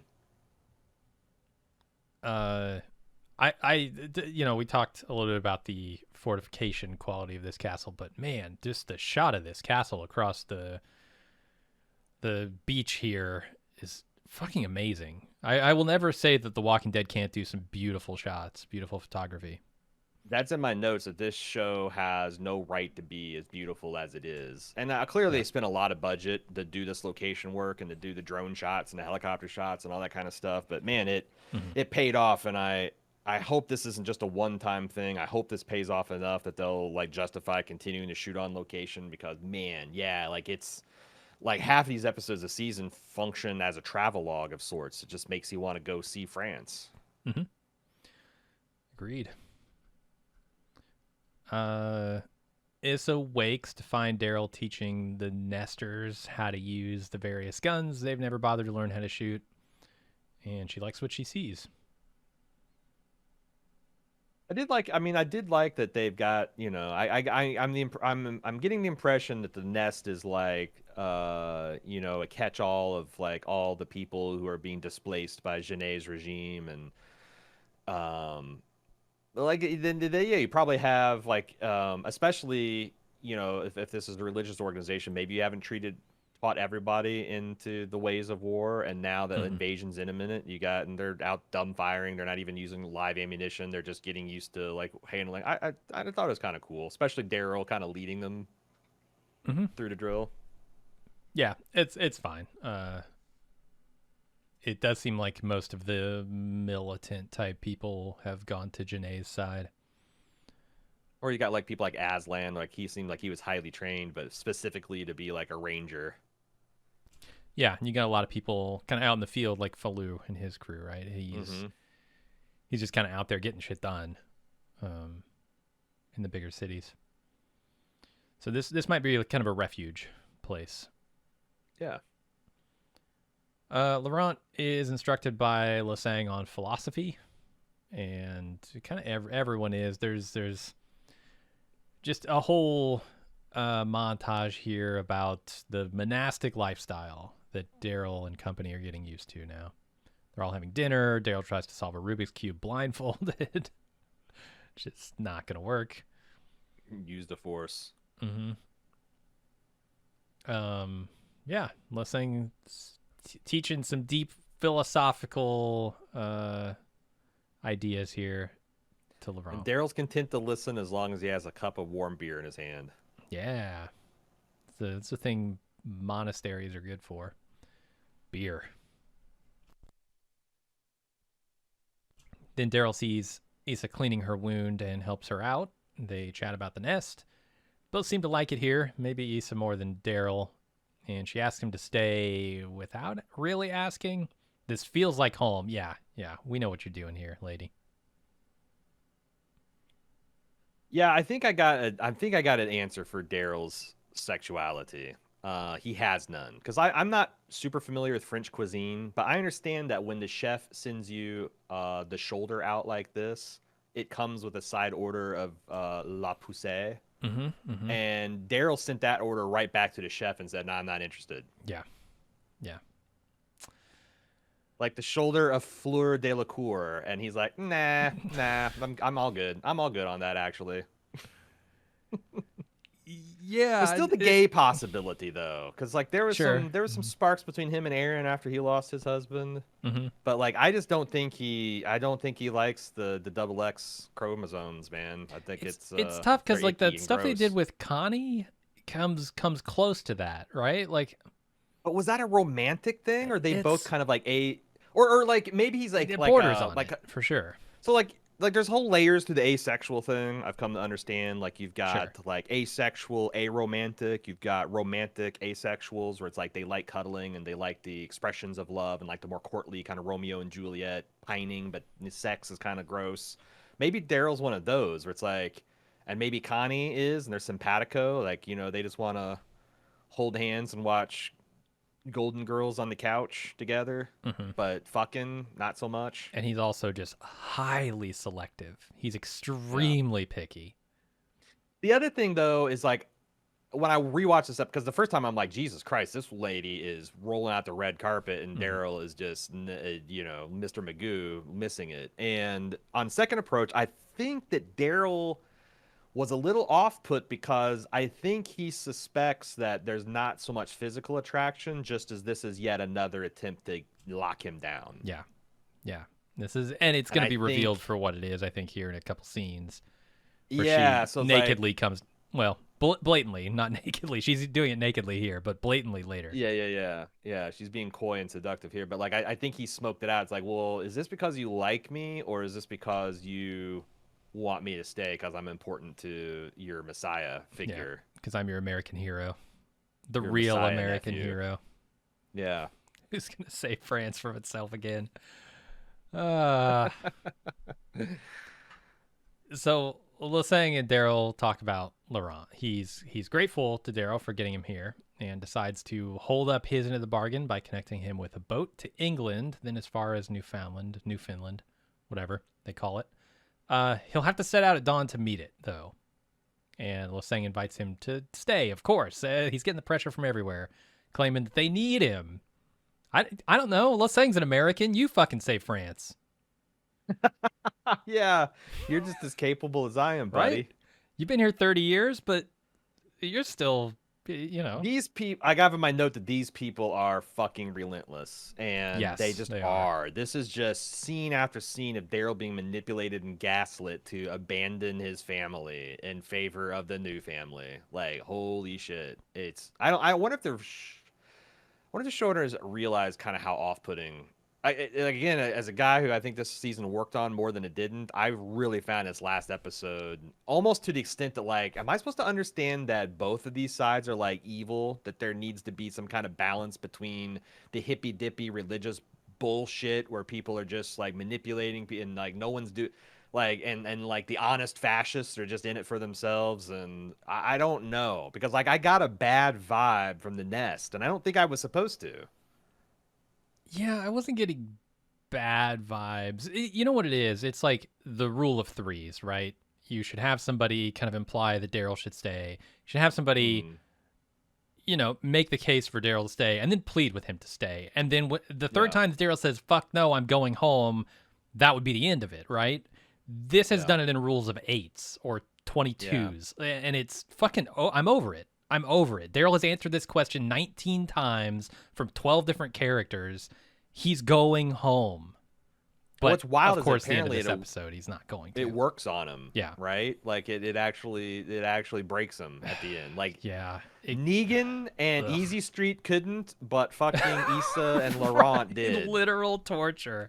Couldn't break Daryl, but aw, why don't you stay? Don't you love us? Why don't you stay? You don't love us. You don't love. You don't love us. that Judith person you were talking about, or that RJ person, or that Connie or that Carol person. You don't love them. You love this kid you met a week ago. They sound like dicks. How would you? And Daryl's like, turns it around. Well, how would you know? Like, they're like they give they're there's no longer doing the soft sell. Yeah. Like they're trying. Yeah, it's like they're trying to sell this place like a timeshare, and it's just relentless. I found it unpleasant. Yep, I'm with you. Because it's not like it's like sometimes people like give platitudes, or sometimes people are saying like, well, it's like someone trying to tear down a piece of cake. Nah, really, I insist you should, because I know you really want the cake, so eat the cake. But like no, Daryl's like, he's not giving bullshit reasons. He's not like, oh, I'm on a diet, I really shouldn't. Ho ho ho. He's like, yeah, I have a family, I have a community, and I'm just not some Joe Schmo in that community. I'm like the Loseng, Falo, Issa of my fucking community. So like, we got shit going on too, man. Like we're not so highfalutin that we call our children messiahs, but they are our future. And they probably should live to get there. I found it very off-putting. Yeah, it's really probably double so because of the religious angle too. Because I don't truck with that much. But I found it very grating. So let's go back over to Janae HQ, where Sad Max explains to her how he lost all her men, claiming Daryl killed them all. She wonders, well, then how'd you escape without harm? He says he chased after the boy when it happened, and he was off somewhere else. She tells him about her time working in a museum and learning to read people's eyes via the paintings.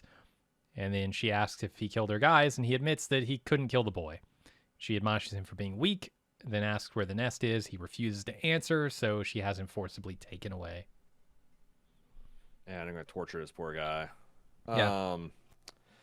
I mentioned that you would be a fool if I came up to you and said, hey, let me do your dentures because my dad worked in a dental lab. Equally ridiculous as someone said, I work night security museum. I looked at a lot of paintings. I can sniff out a lie like nobody. But what if it was the Louvre? What if it was the Mona Lisa she's looking at? Those eyes, man. I feel like this show is showing me that she is a weak, ineffectual leader. Right? It depends on how much you buy the eye reading stuff. But yeah. No sale, no buying at all. There is no trade on that market. That market is flat. the FTC shut it down. Yeah. it's a penny stock and free fall. No, there's no action there. It's telling me that there's incompetency within her entire structure here. Like her Yes. scientist, when he's shooting darts and zombies' heads are exploding because he doesn't quite have the formula right, and she's like, "Is that it? That's the best you got? One of these things and one that's head explodes." Yeah. Well, he hasn't done his job as best as possible, and here we've got Sad Max choosing peace over her objectives. Yeah, it feels like she's. I mean, the only way to describe that is an ineffective leader. She has not inspired people to follow her above all their other concerns. And it's yeah, that's the I feel like but I don't know what the show is intending because like it's actually realistic. I think it's a point of historical fact that like fascist authoritarian regimes are just never going to be effectual, especially on the world stage. Like maybe you can keep a country beshitted if you have like, you know, powerful other countries that are ideologically aligned with you that can kind of prop you up. But like once you go take that shit global, the rest of the world that's non-fascist are just going to be able to beat you because you're going to be hobbled by the fact that like your best and brightest are not going to be the ones working for you. You're going to take whoever is politically aligned, regardless of how batshit crazy they are. And I think they're telling the story of this weak, ineffectual woman who failed her way through the top, probably has massive insecurity, putting all of her faith into an equally incompetent mad scientist. For some, I don't even know what the fuck the end game on the super zombies are. They're going to unleash super zombies probably at the. Actually, that sounds kind of fucking badass. Super At the zombie nest. siege Mm-hmm. for next season. But like yeah, like I and but it makes me not take them seriously. So it's like they might be telling that story because like it's historically accurate and it's like that's the way fascist kind of things go. But like I feel like they're just telling the story of what they think is like a really competent, but like was you know like a soccer mom type who's now leading a fucking Fourth Reich in France kind of deal. I don't know. It's just not working for me. All right, I'm gonna risk a comparison to The Last of Us, Okay. and I know how fraught that is here. Oh yes. With shit, what's Melanie her name? Lysinki? Linsky, yeah, Melanie Linsky, Linsky. yeah. Her character over in The Last of Us is Holy shit. a version of this that I actually think is more competent. Certainly makes a lot more sense. It makes a hell of a lot more sense in that show. Yeah. Yeah. Yeah. I mean, I gotta say that like maybe the scales have fallen out of my eyes somewhat, but yeah, making the Melanie to Janae connection, they did they did ape a lot of. The only thing they didn't ape is have No. the You're only thing inviting they so didn't much really email. ape. We're not doing Well, a final that's why we do it at recap, the end of right? the season. And yeah, I'm having a press release. I'm having a press conference, and I will not be taking questions afterwards. Okay, cool. I'll answer all questions. I'll save that for the Rick and Michonne adventure that we're going to get in February. It turns out. Apparently, yeah. Yeah, but no, it's like I think the only tick off the checkbox, the last was checkbox they didn't do is have Laurent actually have to be competent enough to save himself and Daryl in a situation. Mm-hmm. I think so.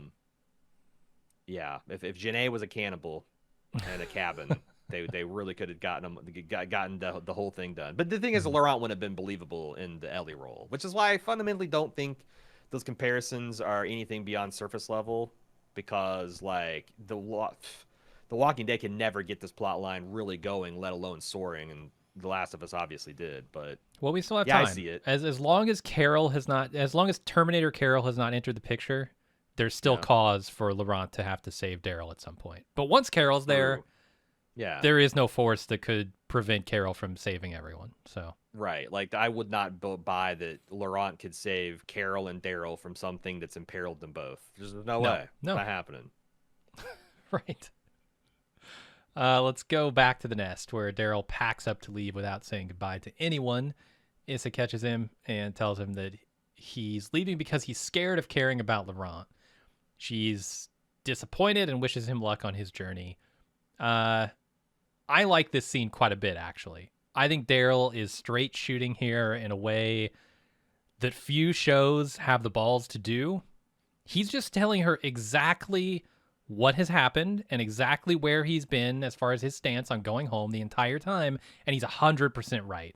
And he's playing completely fair, and Issa is playing completely selfishly and with her cards against her chest here. Because, like, you're abandoning Laurent like your father did? Fuck you. Fuck you, lady.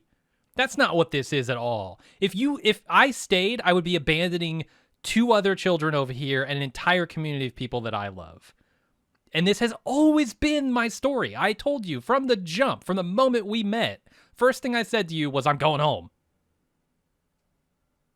Yeah, they call this in nonviolent communication leveling, which is like the way adults should always be talking to each other, where you just lay what you want out, what you're trying to get out, what you're willing to offer, what you're willing to, and you just level with the person. Mm-hmm. And Daryl is in that constant frame of leveling as an adult, and Issa is in his constant frame of manipulating and trying to twist him up. And even at the end where she's like, well, I'm glad to have known you, and she leaves frostily, that's another that bullshit is a manipulation tactic too. Yeah, she's trying to guilt him into this. but And my God, her accusing him of not admitting why he's really staying.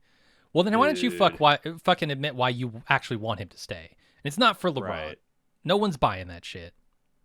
You with your shoulder out, Monsieur, because you helped me dress my wounds. I'm more buying that it is for Laurent than it is, because I don't think that she's actually attracted to. I think she feels about Daryl the way Linda Hamilton felt about the Terminator and Terminator 2. Like she sees the obvious father figure connection. I mean, that's definitely there for sure. I swear there's something sexual from her into this too, but maybe not. I don't know. She's a fucking nun. Who knows?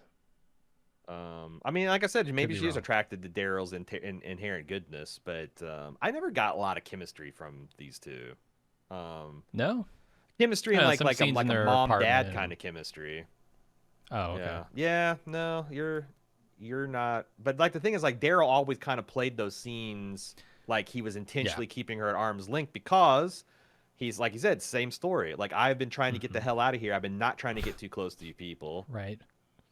And now I've fulfilled my promise, my obligation to you. Now I need to fulfill my obligation to the other people I love. Yeah, he's being so honest, so forthright with her. And when she threw that "abandon you like your father," he had just opened up to her in this very episode, like, oh my God, lady, you're going down and through the sub basement for shit to throw at this poor guy. No, Laurent is not the character I hate in this show. It's Issa. She's so manipulative. That's the thing. I got through this whole season really liking Isabel and Laurent, and this one episode kind of has got me making the stink face about it. Like, I've smelled a stale fart. What is that smell? You know, it's not outright hostility yet. Yeah. But you know, but this is pretty fucking low. That line especially. God. But that's the thing about people with religious, because I also think it's a big religious motivation. Like, her entire post-apocalyptic life is hinging on the belief that Laurent is special, that it means something. And then you add a layer of God to that, and she would do anything to keep that going. Yeah. No, I understand there's desperation there from her, but like, if this is how she treats an adult, like, imagine, so she's using shit that Daryl has opened up to her with and told her about his father, right? He's come out of his shell a little bit and given her that information, and she just immediately throws that back in his face and uses it to hurt him and manipulate him. How has she been raising this child? Like, no wonder Laurent's such a fucking mess. Yeah.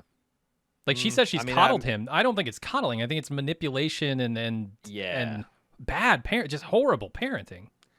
It is, yeah. It's not the kind of parenting style I would have taken. That's for sure. No. God. But I'm not trying to raise a messiah either. True. Maybe this is how you raise a messiah. Maybe. I think a character I also hate from Foundation this season had a particular thing about like turning children into gods and how it's not necessarily the way to go. And I agree with that. Yeah. So before he leaves, Daryl pays Laurent a visit, and Laurent's asleep. So he places the Rubik's Cube on his bed and leaves. He doesn't just leave the bedroom. He doesn't even just leave the whole castle. He leaves the area, and then I think the country, because he comes up on an American flag. No, he's definitely still in France here, but he finds this graveyard in the middle of nowhere that is a French graveyard for American soldiers killed in World War II. But it's not just any French graveyard for American soldiers. It's the French graveyard where his grandfather is buried. And he searches around and finds his tombstone. Yeah, I thought it was interesting. I knew about this cemetery. You've seen it before in fiction. It's the framing device for Saving Private Ryan. Mm-hmm. Now, obviously, this is not the real graveyard because like the real graveyard is like ridiculously beautiful and manicured like a golf course, and even in the zombie apocalypse would not look this benighted, right? Blighted. And, they're also not going to give them permission to like fucking post-apocalypsify this hallowed ground of course for both France and America. So they're doing, but I think it's cool, and the real cemetery does directly connect to the beaches, and they do have those German fortifications, and I think that's like a really cool. And I thought the idea, and again, I thought this whole thing, like there's also this whole talk, especially on second watch of this show, where Lo Sang is out, like there's like a sparkle in his eye when he's talking about, the boat can only go to this particular beach at this particular time, and I think he was setting up Daryl to have this. And like I said, I don't know. Is this another betrayal by Issa? Because Lo Sang doesn't know anything about Daryl Dixon's grandfather. He doesn't know anything about his personal history. Issa goes to him behind the scenes here and tells him, hey, you can maybe manipulate this guy by sending him to the beach where his grandfather's tombstone might be. Yeah, I'd buy that. You wouldn't? I would like to see that, if that's the case.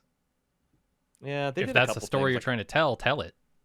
I felt like the Laurent, they could have maybe set that up with him like one eye opening or his eyes open after Daryl leaves the room, because they didn't give us any consideration that, especially. No, they want to preserve the surprise above all. That's all this show cares about. I want to wait to get to there so I talk about it. But okay, going back to this on first and second watch, I actually found this really moving, even if it is a coincidence or if it's a gambit by Lo Sang.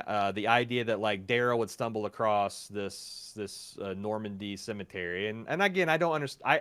It's my understanding that most of the nearly 10,000 dead servicemen here are from the Omaha Beach invasion. Mm-hmm. So it'd make a lot of sense if Daryl sees this and recognizes its significance, which why wouldn't he?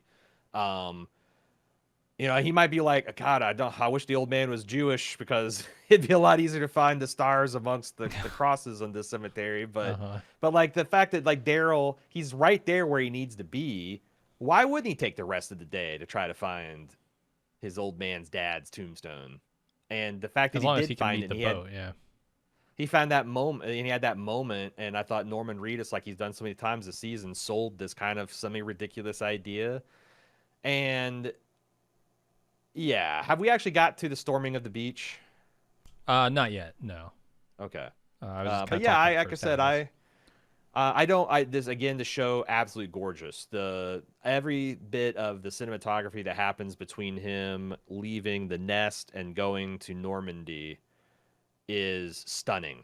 Like there's a sunrise sequence where he's walking over this fog shrouded, mist shrouded meadow. There's him walking on this like craggy kind of like coastline. It's just amazing visuals. In this mediocre show, it's insane. Agreed. Yeah. No, it looks beautiful. Daryl Dixon, an anomaly amongst his family. I mean, you had his grandfather who seemed to kind of, Daryl frames it as like, oh, my grandfather left his pregnant wife and went off and died in some foreign country. He seems a little bitter about it, but like, right? Well, no, he specifically says he left. Like I don't know. I think he said he joined up or something. and Daryl frames it one way, but like the other way you can look at it is he was trying to save the entire fucking world. Like it's a Yeah. noble cause. And then you got his There's father probably people who who, volunteered for that war. Yeah, like because it was if you gotta draw a line around some kind of righteous war or battle. Like it's hard to say no to World War II being on the Allied side. but then you got his father who was a real piece of shit. Um, Hmm. I don't know how much of that to attribute it to him being fatherless, because that's the effect that this has here, right? His grandfather dying. His father grew up without Daryl a puts father. quite a bit of credit on that. Yeah. But Daryl grew up without a real father. I mean, not without a father. Maybe it's the counter example where it's like a counter role model can turn you into someone better. Mm. But then you look at Merle and you say, well, it didn't work on the whole family, True. because he was a real piece of shit too. So And I'm you trying also to wonder. I'm trying to figure out what they're doing with the fatherless boy thing, because obviously this connects back to Laurent. The thing is like, does the show realize it also equally connects back to Rick's kids? That like they are I'm literally not sure if it does. orphaned. Yeah, They don't have a mother or a father, yeah. and like And Daryl they are was their de surrogate father facto or his whatever. Yeah. yes adopted at least uncle godfather type thing to them. Mm-hmm. And yeah, everything you can say about Laurent applies 10 times I think to RJ and Judith. Yeah. So yeah, I don't know. It's again, I think they had so many things that almost worked in this episode. I just kept on, and even like so they do the little stuff. Like they got this this YouTube record needle drop that I thought was really brilliant, and I'm going to talk about that in a minute. But down to the fact that the Normandy cemetery, it was like, I guess, essentially established the day of the invasion. Like, there's a staff sergeant that had thousands of bodies he had to bury. Started He's like, digging. I'm taking this patch of France and I'm getting to work. And its original name before it became the Normandy American Cemetery and the memorial was the Cemetery of Saint Laurent. Oh boy. And it's like, if this show Uh-huh. was the fucking prestige show that it wants to be, when you get, if I did that research, I'd be like, fucking bravo. Mm-hmm. Oh my God, that's the cherry on top of a delicious sundae. But The Walking Dead does this. They just sprinkle these cherries Yeah. on dog shit. And it's like, well, you don't get credit for putting cherry on dog shit. Yeah. But Sure, they it tastes better, came. but it's still not good. Yeah, I mean, I guess if I had to eat dog shit, Uh-huh. I like a maraschino cherry on top. Yeah. But I'd rather not have to eat the dog shit. So And like I could see, like, let's say, okay, maybe he didn't know that. Maybe Lasang didn't know that his actual grandfather would be in this cemetery, because how could he? But he would know what it might represent, right? Where Americans came over and liberated France, freed the French people, and he's hoping that this will inspire Daryl to return and do the same with his people. But that still doesn't feel right to me. It's like, I don't know, that not all of those dots are connecting to me.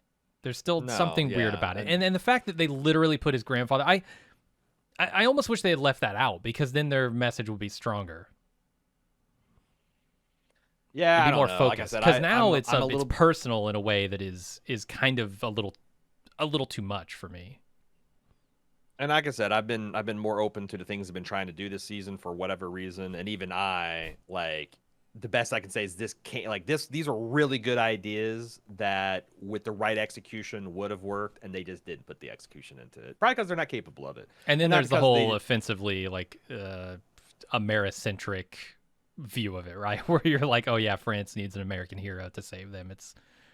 Yeah, It's undermined that's by an that interesting too. subtext that I wonder if they even recognized is like. That's what you I know, mean. Yeah, but- with the storytelling of The Walking Dead, I'm But also, sure like, they I didn't. don't know. Like, I get it where it's a problem to, especially in a very freshly post-colonial asterisk mark, not actually post-colonial world, to like be sensitive about that. But like, honestly, and I kind of said this at the beginning of this, it's like if you're in NATO, you're open game for any kind of like storytelling device. You can be the word like if like a Frenchman, German, Swede, you can be the worst kind of stereotype. You can be the worst kind of hero. You can be the worst kind of you can be anything. Like I don't think we have to give you special like cultural consideration anyway because like you're in our fucking gang, man. You know. Okay. Like Yeah. as a very like it's like you got to tread carefully when you're talking about like African countries and cultures and Eastern cultures and things and you know Native American cultures and things. But like fucking NATO allies, nah, man. There's nothing sacred between us. I don't think so anyway. All right. Make fun of our accents, our food, Mm-hmm. our culture, and you know, shit. If you don't like it, I don't know. Yeah. The problem being, I'm sure they didn't Take it out consider. on this the next Atlantic War Games, I guess. Kick our asses Sure. on the Atlantic battlefield in our next war game. Mm-hmm. All right. So yeah, Daryl has this moment where he just kind of ponders what it means to be a Dixon, I guess, and what it means to be him specifically in this moment, this choice he's got to make. Then he sees the boat out on the coast. He flags it down. Some walkers try to eat him, but he fights them all off as he makes his way to the beach. And then the big reveal of the episode. Laurent shows up. He reveals that he's been following him this entire time, and he has to choose between the boat or watching Laurent get his ass eaten off by walkers. End of the season. And like I said, even to this point where the execution has been strong, like as soon as I saw that, oh my God, they're gonna have Daryl reverse storm Normandy through a bunch of fucking zombies, dodging them through the pillboxes, macing his way to the beach, and the return home, the exact opposite. I was like, God damn, this is kind of cool. And then Laurent shows like God. Why if the last honestly, if the last image of him was standing on the beach with a bloody mace with that boat coming in, and that's the last thing we saw, I would have probably been saying that this is an episode. This was a great episode of The Walking Dead and a really good season of The Walking Dead, because like to me, then you can have Laurent show up literally 5 seconds in the next season, but like it just. Oh man, it really bummed me out that Laurent showed up at the end. Because here's the thing, since I was kind of going down the theory that this is a Lo Sang gambit, it made sense that they would show to try to make one last attempt to seduce Daryl to this French side. But if you don't buy that, this is just ridiculous. So Laurent did a 2-day march through the French countryside, shadowing Daryl Dixon, arch bushmaster hunter, without Daryl being aware of it. Fucking Issa can't follow him for 5 minutes without him smoking her out. Like, I don't think Laurent's capable of the voyage. I certainly don't think Laurent is capable of doing the voyage undetected. And I also think that Laurent's going to die. I don't think Daryl can get up that beach. Like those zombies are like 5 foot from him. There's like they did this crane shot showing me, convincing me utterly that Laurent's going to pull the like zombie magic thing, which wasn't even real, by the way. That was a dream, or he's going to die. But it's a prophetic dream, is what it is, right? Like that's why they showed that before. It has to be. What if this is literally Daryl dreaming again? Like you're gonna like, because this is all early morning. He left at dawn. Oh, God. Like you're gonna get to the next season. It's just like he wakes up in the nest, and it's the day he's supposed to leave. He's like, you know what? I've had a change of heart. Oh, okay. Could be. Yeah, I doubt it. Also, you have convinced me that the flail is a problem. It looks so silly, right? And it's the same thing over, but I kind of think that like Norman Reedus is like, guys, I'm like in my 50s, my shoulder is fucked. I can't, like, if you won't let me use the crossbow, then I can't just be dual wielding knives and axes like I used to. Give me something where I can just kind of swing. The problem is he swings it all the time. You can CG, but and has like no I one said, told like, him like you don't have to really build momentum with that thing. You can just you get momentum with one swing. Yeah, you don't have to be spinning it like an idiot the whole time.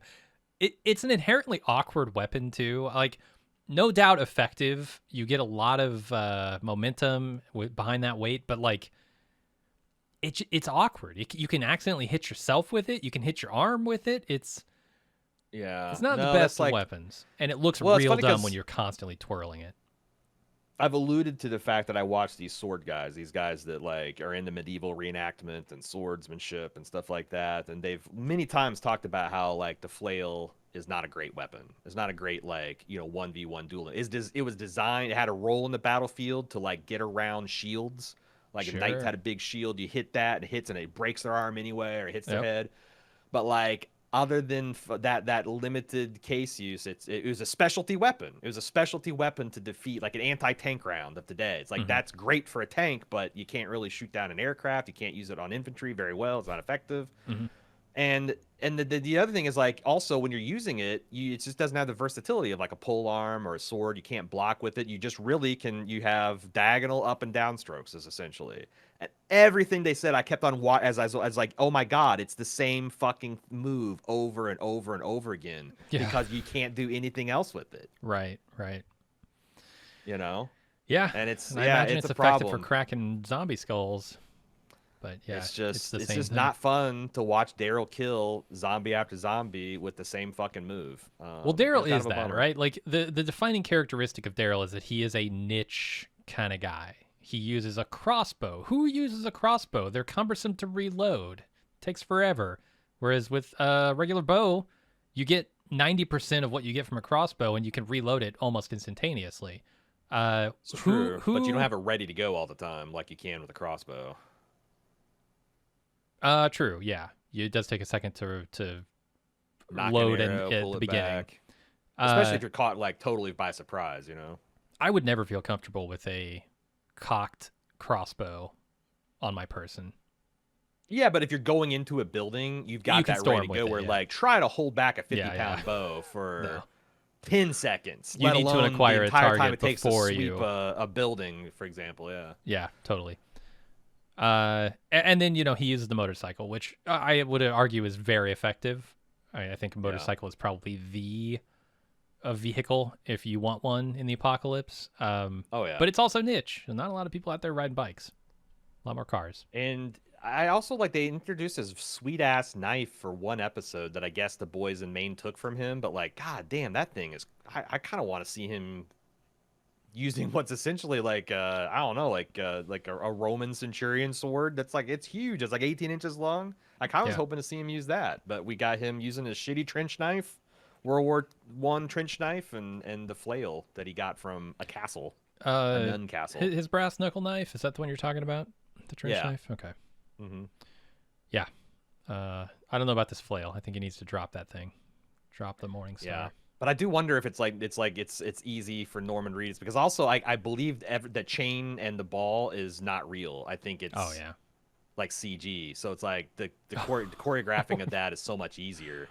You know? CG. Why wouldn't they just make it like rubber or something?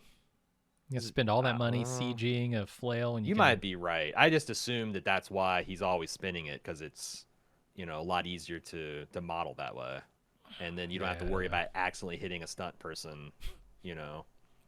I just think the directors tell him spin it more. It looks cool. I disagree. It does Faster, not more look cool. intense with the spinning. Yeah. I thought the needle drop of U2's seconds, is interesting because the backstory on that is that's U2's first song that Bono wasn't the lead singer on. The Edge sings the first two verses, and it's like this is Daryl Dixon's coming out behind Rick's shadow. He's fronting a show. And it's also on point in terms of its theme. This is like a anti-nuclear anthem, but like the plain reading of the text is it just takes a second to say goodbye. He didn't say goodbye to, and then they pay it off with Carol too when she leaves the biker in the trunk. I thought it was again cherries on top of a dog shit sandwich sundae, but the cherries were nice. Yeah, I did say that's the end of the season. It's the end of the season proper, but we get a stinger here. We're back in America. Somebody in a car chases down somebody on a motorcycle. The biker shoots the car to a stop, and then Carol gets out, and she asks if he's seen Daryl. He hasn't. He takes a look around her supplies, and she knocks him out. And when he comes to, she demands to know where he got the bike. He says it's from a camp down the road. She locks him in the trunk. takes the bike and heads to Freeport, Maine, because this is Daryl's bike. I get that Carol's a badass. I just didn't think they did a very good job of like this. And this guy's a dumbass. Biker reads more incompetent. Yeah. Like, how the hell is you're a post-apocalyptic biker? How have you lasted this long if you're this fucking? Now I get it. Carol's a nice lady, and she comes off a kind of like a grandma, and in that red motorcycle jacket, doesn't read as that's grandma the to thing. me. She does not read as a grandma. She steps out of Mad Max's own Mustang with a leather jacket. Yeah. No. Yeah. No. She is not to be especially since the way. It's not like she found him dead on the side of the road, like, broken down the side of the road. Yeah. She came up trying to ram him off the road. Like, he gave her way too much. Like, why doesn't he just shoot her? He seems like an okay biker. I'll say that. He doesn't seem like the guy to shoot first, ask questions later, but that's probably a liability in the apocalypse. Especially when someone they introduced themselves trying to run you off the road. Like, that's crazy. Yeah. Like, if he hadn't looked behind him and sped up, I think she just rams him. Well, though maybe not. Maybe because she needed information from him, right? And she probably doesn't want to destroy Daryl's bike. That's true too. Thoughtful in a friend. Yeah. But yeah, you get. I mean, it just was it's an extra contrived situation. Yeah, I agree. And now we find out we're up in Freeport, Maine, which I don't know about you, but I think is pretty close to Newfoundland. Mm-hmm. It's also close to where Daryl. Oh my God, they need a Walking Dead Carol Peltier, because it would be really funny if she left for France at the exact same. She arrives in France at the exact same time he steps out in Newfoundland. Yeah, I love it. Has a TV show ever done a crossover episode that airs one episode as an episode for each show? Do you know what I mean? Like, they air a single episode, but they call it Carol Season 1, Episode 6, and Daryl Season 2, Episode 6. I mean, they essentially did that with the Book of Boba Fett, but they didn't actually call it out. Yeah, they didn't. Yeah. You're right. But I actually think we've talked about this before. I'm not entirely sure why Marvel hasn't, especially like on the Disney Plus network, done like a supersized crossover event where you get like all the shitty side plots from and they're all in. They'd probably call it a mini series or something. But I thought that'd be cool if you have like a one-off episode that just comes off as like, Infinity War. It'd be called like Marvel Infinity War, and then you'd have an episode that's branded as the Falcon and the Winter Soldier, and you'd have one that's branded as WandaVision, and one that's like, because that's how they used to. I used to, as a comic book reader, I loved that as a kid when like, oh my God, it's the evolutionary war and all the X-Men and X Factor and probably Spider-Man 2 is involved in it, or you'd have these giant crossover events, and we got comic book shows now and they don't do it. Yeah, they're trying to do that stuff, and I don't know. I'm not exactly sure like what the distinction there is, because I'm not like I bet there's a lot. I know more about Hollywood now than I did before, thanks to the writer's strike. And it seems like there's a lot of things that don't make sense on Hollywood that come down to like credit and residuals and like one of the reasons that it's been very vogue in the streaming age to have like these mini series that are obviously continuations of the same show, but they're a new show, so you don't have to pay people as if they've been in a long-running TV show. This isn't The Walking Dead. This is Daryl Dixon. Yeah. This isn't The Walking Dead. This is Dead City. This isn't, The Avengers. So like they kind of play that shell game, and I bet if they did something like what we're talking about, it would fuck up like who gets the residuals for all those shows, you know? Yeah, it feels like they're shooting themselves in the foot a bit, because I don't know about you, but it hasn't gone well on the Star Wars side. Or the especially Marvel when they side, try actually. and force it, where it's like you need to watch this other show to get this other show's plot. So because they're not doing it. That was the beauty of the crossovers, is they happened, and then it's like you got back to your regular scheduled event, and it's just like the self-contained thing. But if you miss the Evolutionary War, who gives a shit? Maybe you'll get an editor's note just a year from now. It'll remind you of something that you might have missed, but it's like not that big a deal. And They But haven't it does figured it seem out. clear that they're going to meet up in the Northeast, or at the very least, Daryl's going to fuck around England, in England for a while, and maybe Carol will head up to Newfoundland, and she'll end up meeting him over there, maybe. I will say I would buy people meeting on transatlantic crossings in a zombie apocalypse a hell of a lot more than I would in like present day because there's There's not like that many one. ships, there's not that many Yeah. people. So it would make a lot of sense to like for them to cross. I'm not saying they will cross paths in Dover, but if they did, it would make a lot of sense because how many ports are there? How many people are coming through? How many ships? There'll literally be ships passing in the night. They will be. She's on the ship over to England, and Yeah. he's on the ship back to Newfoundland, and they'll miss each other in the Atlantic. I don't know. I gotta say, I've enjoyed. I actually think it's a little bit of the show's special sauce at Daryl's solo because anytime they throw Daryl with someone else, like the temptation to be let Daryl be monosyllabic while everyone else like talks around them is just too great for the writers to overcome. Because like I think Mhm. Daryl has been 10 times more interesting. Like honestly, Daryl hasn't had a good plot line since like Easy Street. Honestly, Yeah, yeah, like he's been he's stagnant. been The the Connie big stuff I was enjoying, but yeah, not. I like that, and he's like been, but he's mostly been like the daddy figure for RJ ever since Rick and Michonne left. That's kind of like he's been sidelined to just their, Mhm. protector, and having him just on his own has let him do a lot more cool things. It's really let Norman Reedus off the leash a little bit, and I feel like when Melissa McBride shows up, as much as I like her and Carol, the dynamic of the show is going to instantly feel stale again. But we'll see. Yeah, we'll see. I mean, maybe they're planning on finally bringing their relationship to a head, because I know they've like said they're besties and stuff, but it's something I can't shake about that connection. That maybe they're hinting at with Daryl refusing to answer the question if he's ever been in love. Uh, Mhm. Maybe they're leaning into something here, but I'm not holding out hope because I still also really like that he's never answered that question. Yeah. Yeah, like We'll what ain't see. like that's the thing. It's like when they finally hook him up with somebody, if that's what they're going to do, it's a lot of pressure to like this is the one that Uh cracks the huh. Great Wall of Dixon. Not Carol, not Connie, not. Man, woman, whatever lies between. Like I'm genuinely curious of what is the human being that he's going to be like, yeah, Yeah. I wanna make sexy times with you. Yep. What's his We'll see. type? I don't know. But that's it for the season. We'll have to see more, I guess, in some other project or a season 2, which we know is a thing.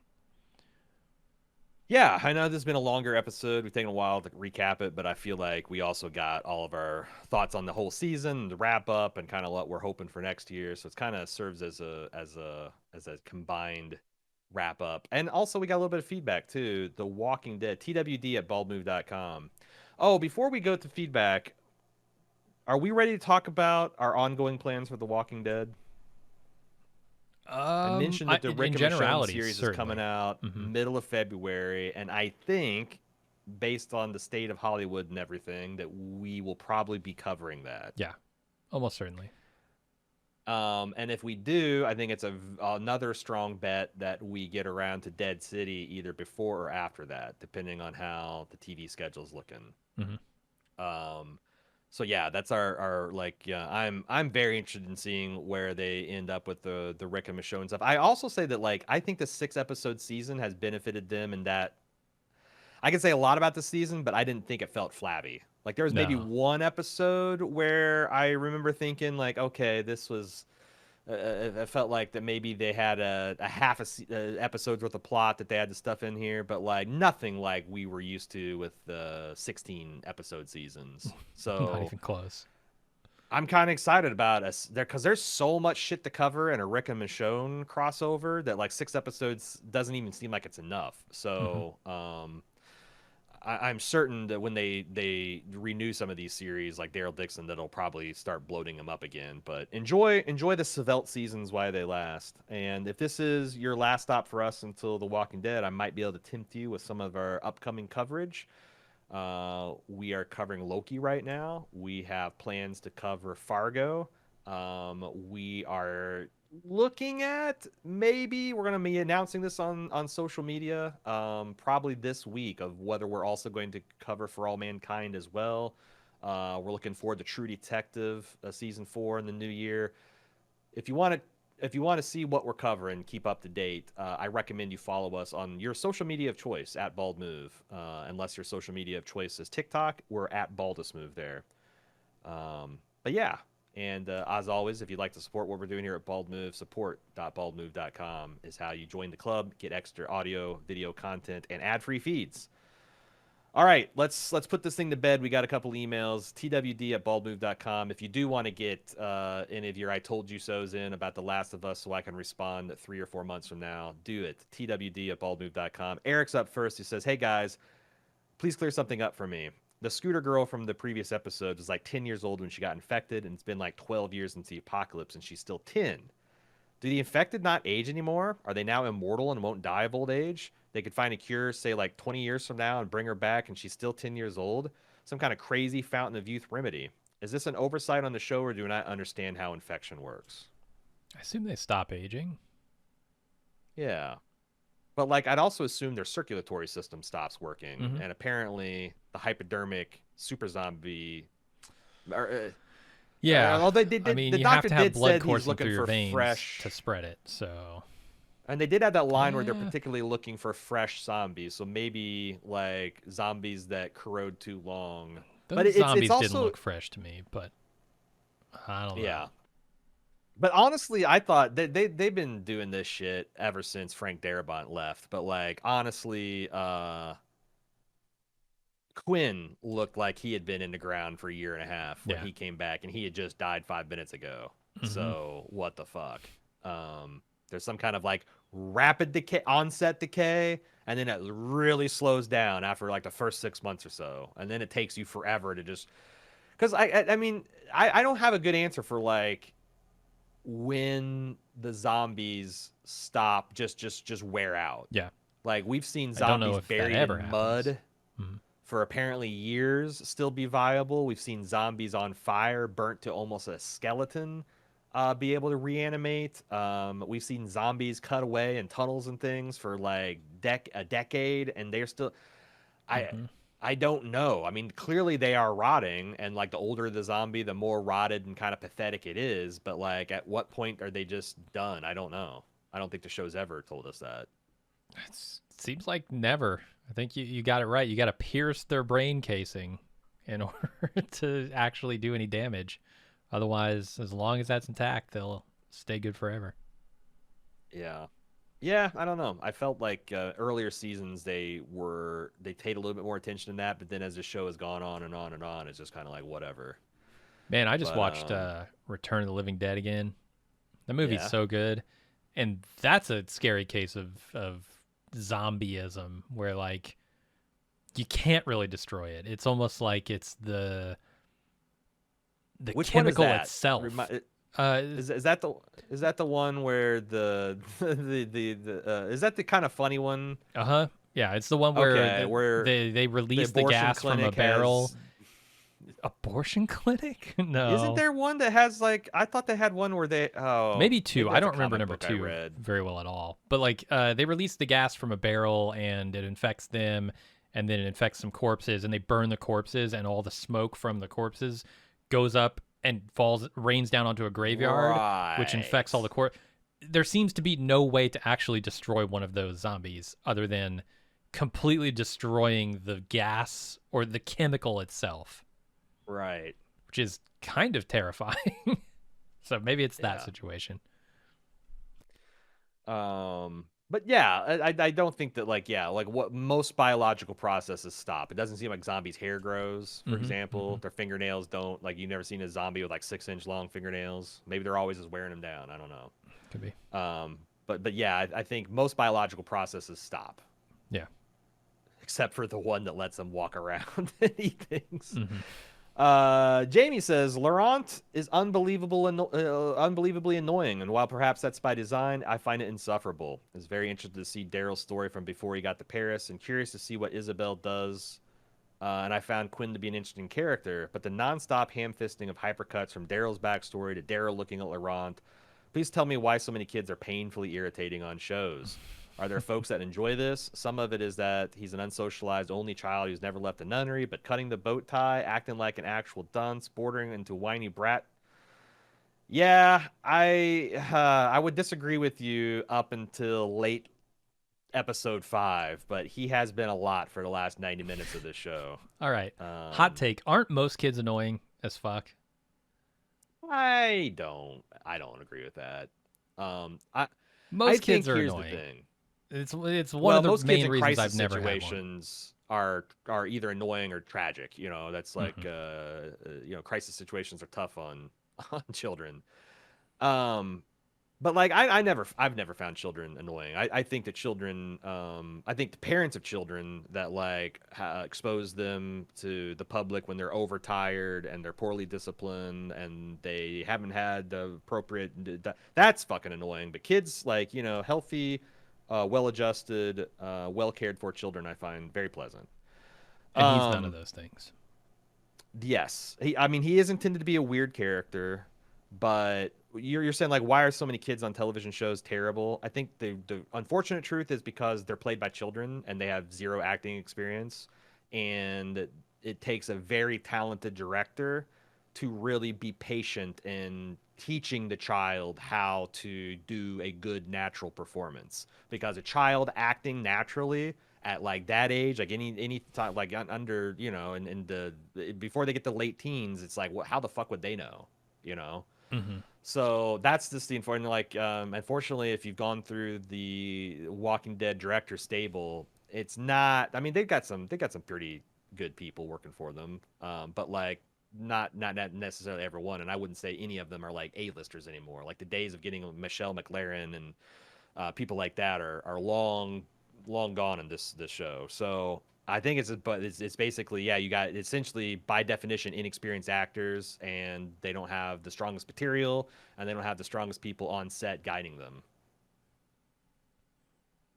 Also, kids are annoying. She can. Just, I'm glad. Well, see, there's a reason I'm a father and you're not. Mm-hmm. You know, like life life's pachinko system sorted us into the proper pile. Mm-hmm. This is the first Walking Dead intellectual property I've forayed into since going back to season Who Knows. The show lost me a long time ago, and I've stayed in the know through recaps. But this is the first actual episode I've watched in years. I was excited. A whole new landscape. I do love the zombie genre, and appreciate seeing new places, perspectives with the French and France, an entirely different culture, limited access to firearms, etc. The sections from the World War Z novel from outside the U.S. are some of the most fascinating. Oh, fellow World War Z enjoyer. The Canadian chapter finally scratched my itch of how negative 40 degrees would impact zombies. And while we do see zombies portrayed in some other locales, this is all new. So I'm a little bummed it's hitting the same beats and issues that turned me back off The Walking Dead. If they cranked out a banger in X episodes, I would have been back in, I'm sure. And that's what I think is what I really find irritating is I think a lot of people were probably in the same boat as you, Jamie, where it's like, I checked out on The Walking Dead, but Daryl's my favorite character. Remember the Daryl Dies We Riot days? Mm-hmm. 6 episodes, France, fuck it, why not? I'm in. And they had a golden opportunity to, like, you're never going to get back to 20 million people watching it, but I think they could have built this into 2, 3, 4 million. And like, I would have been a podcaster who would have been only too happy to tell the story of The Walking Dead's back, baby. It's risen from the dead. Go fucking figure. And they fumbled the bag.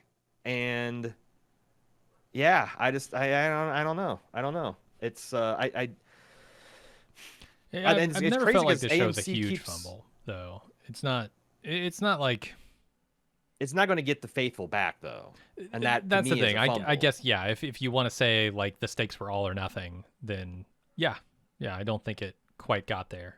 And in a way that like the Maggie and Negan is like, you know, nobody's coming back for Maggie and Negan, I don't think. Mm-hmm. But like Daryl and Rick, that's a big draw, and they could have had the perfect 2-stage ignition to get a lot of people back in. Like I remember like late stage ER when I like stopped watching it and they kept on running the commercials. It was like ER's back and it's as good as it ever was, and it's like I never went and checked it out to see if that was true. But it's something you can say if you can build a track record of having a few critics that you can hoodwink into thinking that this is. And I would have been that critic that you could have hoodwinked, and you didn't do it. So it's too bad. It's too bad. I feel you, Jamie. Well, they better bolster themselves for the Rick and Michonne stuff, because if that doesn't hit, then there are no other opportunities, right? Like above even Daryl, I think the Rick and Michonne stuff is the stuff that people care about the most. But is Rick more I know. I think so. Like Yeah. in the grand scheme of The Walking Dead, he was more important. But was he ever more popular than Daryl Dixon? The combination of Rick and Michonne, absolutely. Because so Yeah. many people remember how cool people thought Michonne was. I mean, there was never a Michonne dies we riot, but people were fucking hyped when she showed up, and I think they stayed that way. I don't think Michonne ever made a fool of herself in that show. Occasionally, No, she and then, makes some weird decisions, but like overall, she stayed pretty strong throughout. And I think the we were all combination of Rick excited. and Michonne is enough to put it over the top of Daryl, but we'll see how that show goes. They need to nail that. And I was super excited when they got together romantically. I thought that was cool. I thought they had great chemistry. I am personally invested in their family unit, so yeah, sure. But I just said it just seemed like they had a really unique opportunity to like, hey, smaller, limited shows. Let's really polish, make this a Fabergé egg, and they just didn't quite get all the egg bejeweled the way they wanted it to, I guess. Jeff P says you joked a few weeks ago about the age of smoking weed. I'm not sure exactly. There's something lost in translation here. About the Genet. He just misspelled Genet. Genet smoking weed. Because I don't think this is marijuana. These aren't jazz cigarettes. These are just rolled up cigarettes with tobacco. I don't know how things work stateside, but here in Europe and the UK, they're very common as they're much cheaper than cigarettes. And 12 years into the apocalypse, presumably, they're all they have. I gotta say, I felt pretty sure that they were marijuana cigarettes. Marijuana cigarettes. They were joints, especially the way that he had to double hit it. Like that she lit it for him and then pass it to him, and it went out, and he had to light it before. That's kind of a telltale. Yeah. Not that I know anything about it, because I live in a state where I don't have a card, but yeah. I've heard say that it's the joints that you have to relight, and the cigarettes mostly stay lit and smoking. And that might not be true of hand rolled ones. I don't know. Maybe they put maybe this paper they use for, but I mean, maybe it's the paper. Maybe it all comes down to the paper. I don't know. Yeah, maybe they're smoking really damp tobacco, some real sticky, icky tobacco. Yeah, hasn't been properly cured. The wettest tobacco. Like they're just growing it and pulling it right off. They don't even dry it. Glistening with nicotine trichromes. That's how that works, right? I think that's what they're using to turn the zombies into super zombies.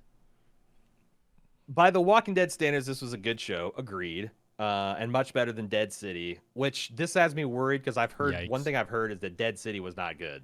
Dead City was. Maybe we dodged a bullet on that. I don't know. Should we cover it? I think it's going to curve back on us like that one James McAvoy. What was that, Wanted? That bullet's going to curve back and hit us. You think of that as a James McAvoy movie, huh? I think of it as an Angelina Jolie movie. He's the star. When I saw it, I didn't think of it that way because she was James so McAvoy, much bigger than him. Yeah. Oh yeah. I mean, you could argue it's a Morgan Freeman movie. Okay, sure. He's bigger than all of them. Anyway, but it was burdened by a lot of the Walking Dead garbage, but Daryl's a leading man and subtleties of Rita's acting were genuinely excellent. That's the big headline for me is like, if you're a Norman Reedus fan, if you're a Daryl Dixon fan, I think you ate well. Like, if you ignore all the other crazy shit swirling around him, you were eating pretty good. Better than you have in 11 seasons of The Walking Dead proper. Arguably, yeah. I mean, there's more dialogue in this show than the entirety of that show. True. I mean, like I said, like I think at the height, like the Doodlebug arc and the Easy Street arc. I think that he had his moments, but this is his stage to shine on. JP says, I do get the turn of Sad Max at the end in hindsight, but it's way too out of the blue. I got excited when they mentioned Dover. I'd love to see what ridiculous stereotypes Gimple et al. Would run with in The Walking Dead UK. Oh man. Mm-hmm. I bet you're going to get a lot of working class Cockney accents, and then you're going to get at least one very posh accent who's probably a villain. Yep. Yep. Yeah, and you're probably going to get there's probably going to be some soccer, some football. Mm-hmm. You know, Probably like some Daryl's going to drinking. be like, "What? Don't we have stuff to do? What's happening?" He's like, "It's game day, mate," and they're going to like put on. Zombie head Yeah, soccer. if The Walking Dead happened in the UK, like during the Negan arc, the Saviors and the Alexandrians would have paused every once in a while to play a match, Mm-hmm. right? Oh yeah. Let's solve these things on the pitch. Is that what they call it? The Yeah, pitch. they'd get a league going. Everybody'd have their team. There was some inexplicable reason there'd be two teams with basically the same name. Yeah. So you could never tell them apart if you weren't from one of those Manchester places. United and Manchester Divided. Yep, Right. that'd be the two. Yeah. The old Flaming Cocks would go against Uh-huh. the Uh-huh. Tottenham Shitters, and Each one would have a uh, song. this is me at my ugliest American, by the way. We're ready. That We're Call obviously, us up, Gimple. We'll write this for you. We got it. obviously, every baseball bat will be a cricket bat with Yeah. nails pounded through it and wrapped with barbed wire. Uh-huh. Uh-huh. They would pronounce Negan Negan for sure. Uh-huh. All right, that's got to do it for the season. That's about appropriate. TWD at baldmove.com if you want to get some early takes on the Rick and Michonne. The Ones Who Survive, I believe, is what they're going with that title.